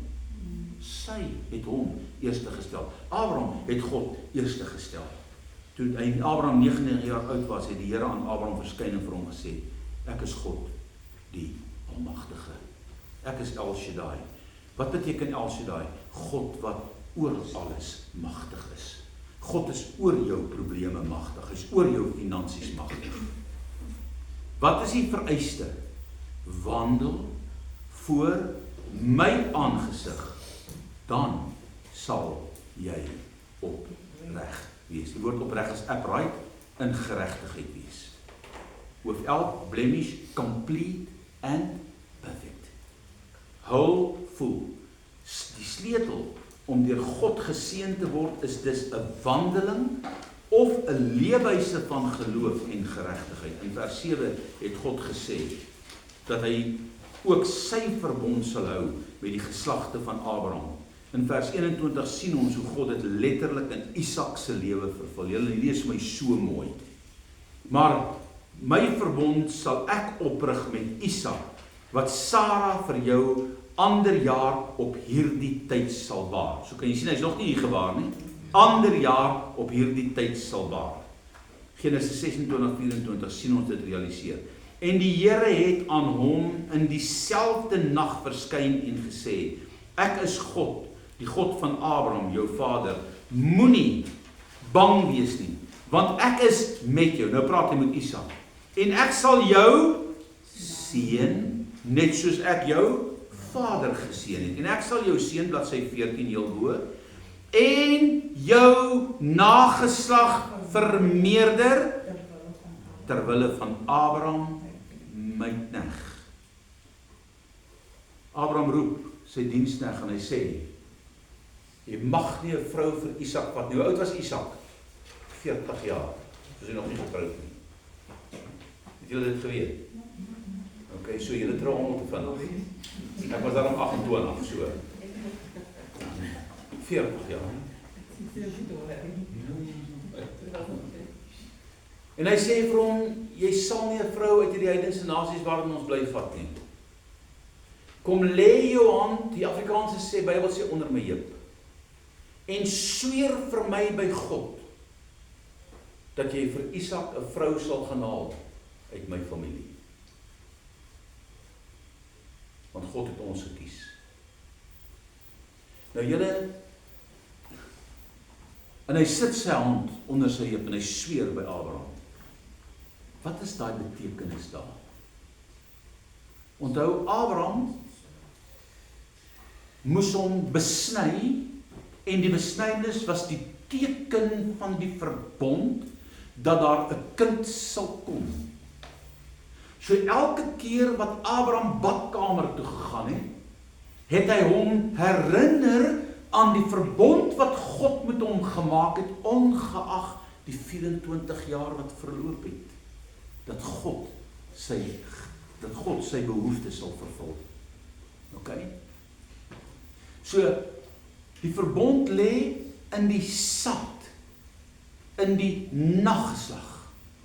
So wat sê hy vir die diensknegt? Hy sê, sweer eintlik, daai konteks daar is, sweer by my nageslag, jou hand is onder my heupe, sweer voor God by my nageslag, dat jy iemand sal gaan kies, wat geskik sal wees, vir hierdie nageslag. En hier gaan die ou diensknegt, nou moet hy 'n vrou gaan soek, en hoe die duiwel moet hy nou weet, wat 'n vrou is die regte vrou. Ok, kom ons wees eerlik, hoe gaan jy dit weet? Nou ry jy daar by ou Laban se plek in, by die laar, en hier is die put, en alles wat daarmee gepaard gaan, en hy is benoud, dat hy nie 'n fout maak nie. En die Bybel sê, en hy bid tot die Here, en hy sê, Here, God van my vader Abraham, God van Abraham, Isak, God van Abraham en Isak, U wat gebed antwoord, wil U nie vir my wys wie die vrou is nie? En hy sê, Here, hy sit hy 'n velletjie uit. Die eerste vrou wat uitkom, en ek vra, gee my kamele water, of skep vir my water vir my kamele, en sy sê, dis okay, want onthou, dis 200 liter wat sy moet skep, en 200 liter, is 'n paar keer se sak, en dis vir een kameel waarskynlik. Hy sê, so wys my op hierdie manier, en hier gaan sit hy by die put, nou wag hy.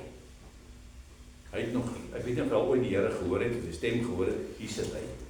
Abraham kan dit doen, kan ek dit ook doen. En hier kom die mooiste meisie uit. En hy sê vir haar, wil jy nie vir my kamele ook water skep nie? Of geef my water, kan wat so 'n storie presies daar. En sy sê, hoor jy my, ek gaan so met die kamele opvoed. Ek gaan vir hulle ook water gee. En hy weet, dat hy weet. Hier is die gaal. En hy soek die mooiste meisie uit. Seker in haar hele laar, vrou Isak. En hy sê vir haar, hoor hierso, jy moet saam met my kom. Nou jy dink oor die implikasie daarvan, hè? Hier's 'n vreemde ou, maar hy het 'n klomp presente geskenk, daai kamele is volgelaai. Aan die paas en aan almal wat daar in die huis is en dan daar, hy sit 'n ring in haar vinger, en hy bless haar net. En sy sê, hoor nie, maar hierdie ou, hier's geld wat nie praat. OK. Ek dink ek sal gaan nie.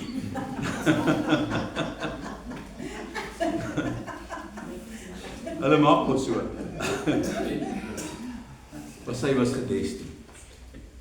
En die hele verhaal oortuig haar dat ek is die vrou vir hierdie belofte. Want onthou, Abraham se vrou kom uit Laban, dus Laban was haar broer. So ek wil afsluit. Genesis 26:13 sien ons die effek. En die man het groot geword. Kom, ek gaan net een terug. Moenie bang wees nie. Hy sê, hoeveel keer vrees ons nie wanneer ons omstandighede buite ons beheer raak nie. Isak, moenie bang wees nie, want ek is met jou. In Genesis 26:13 vind ons weer die effek van God se seën. Kyk nou wat gebeur met Isak. Presies wat met Abraham gebeur het. En die man, Isak, het groot geword. Waar het ons nou hierdie woorde gelees? By Abraham. En die man Isak, want hy praat nou hier van Isak in Genesis, en die man het groot geword, en aldeur groter geword. Wat beteken dit? Sy portefeuille het gegroei en sy portefeuille het aangehou groei. Kom ons praat dan vandag se taal. Okay. So God het hom gebless en God het hom gebly bless en die mense om hom kon dit sien. En die man het groot geword en alweer groter geword totdat hy wat? Hy het groter geword totdat hy nou wat is baie groot? Hy was gebless man. Hy het nie 'n behoefte van wat ook kaart gehad hier in hierdie sekulêre wêreld waarin ons leef nie. Hy het tot hy baie groot was dubbelpunt. Nou sê wat is baie groot?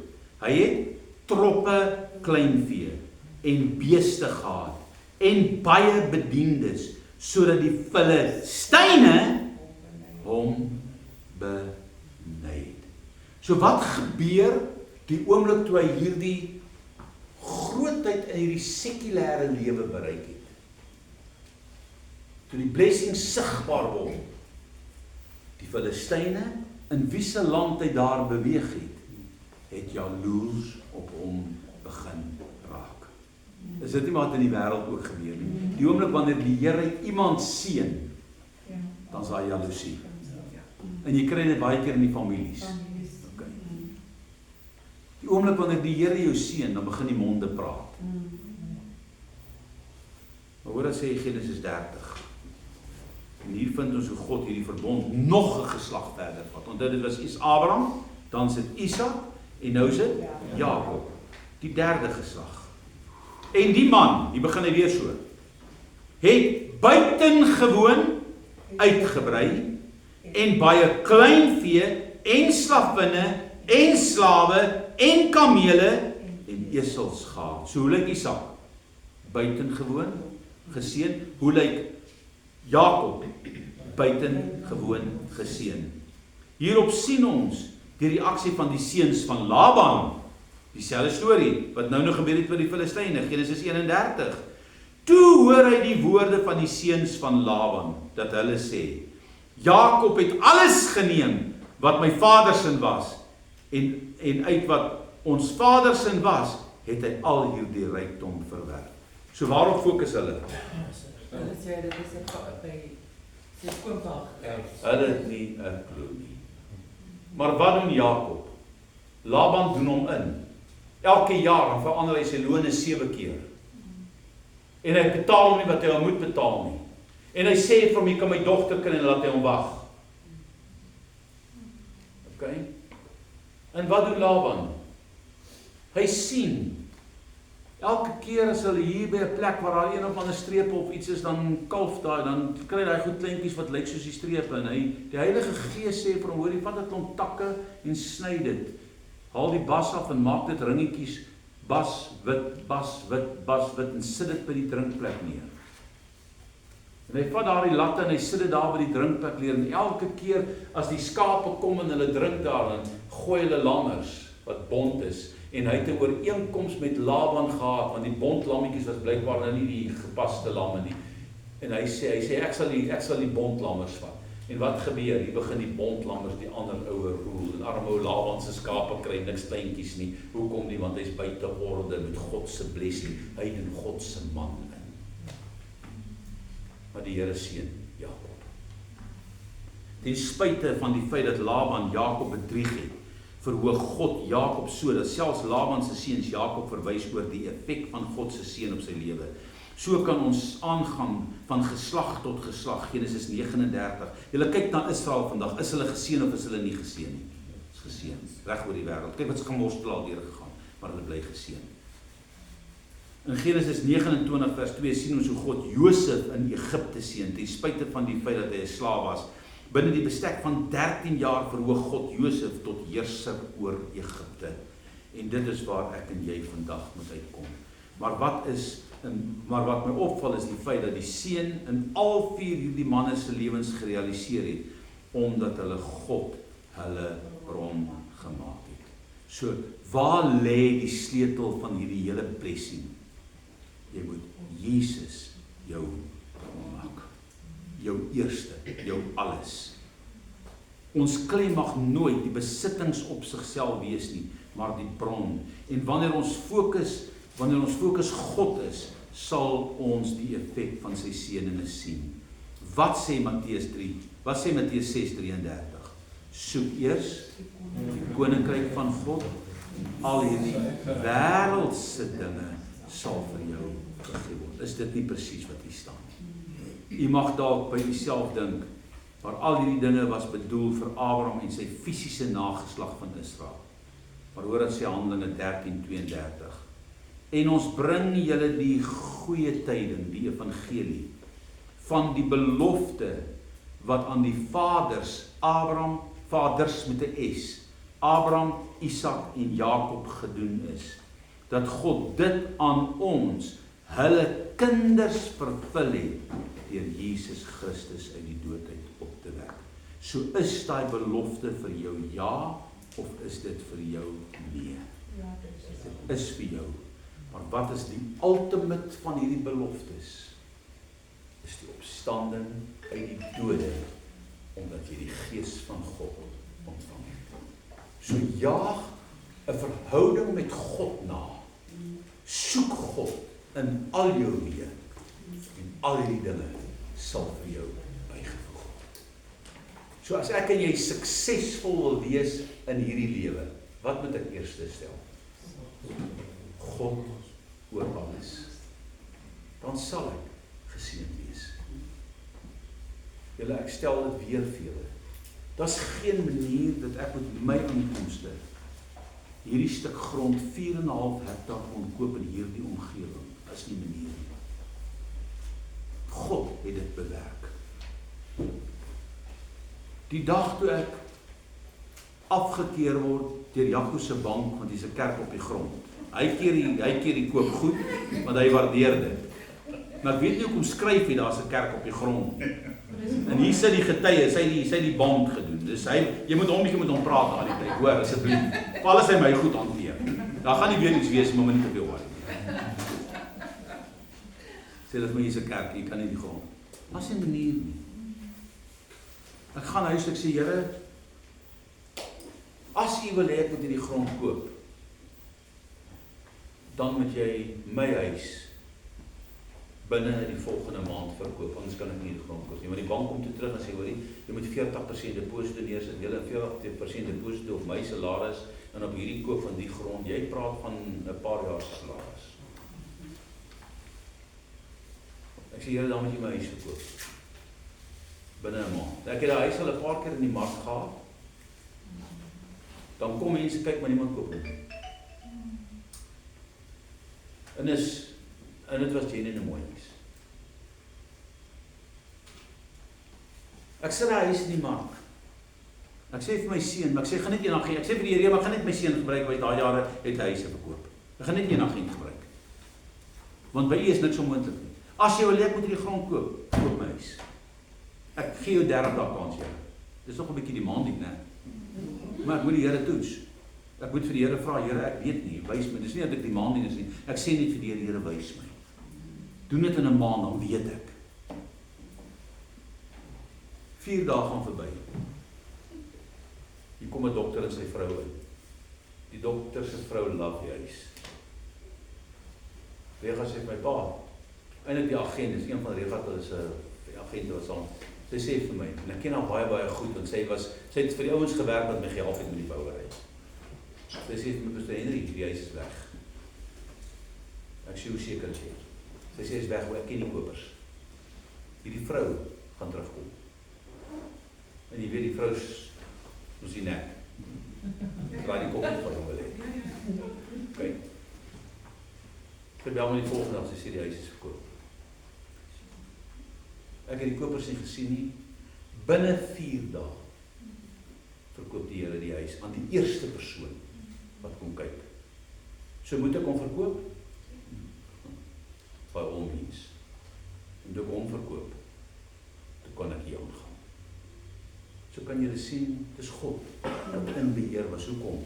Want die Here het 'n plan met ons hier. Okay? Al is dit die lelikste kerk in Pretoria, dis alraai.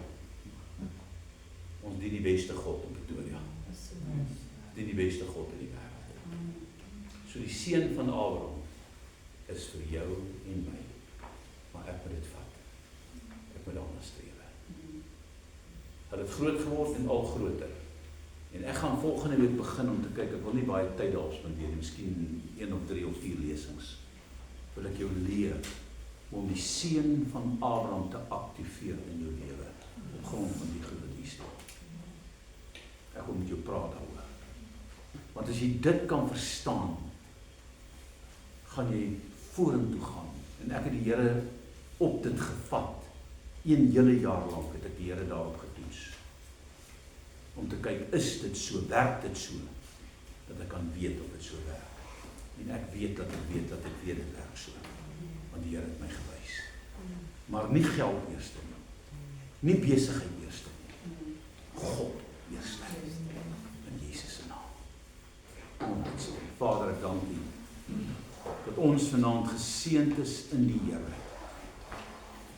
Want Here, die saad van Abraham is in Christus.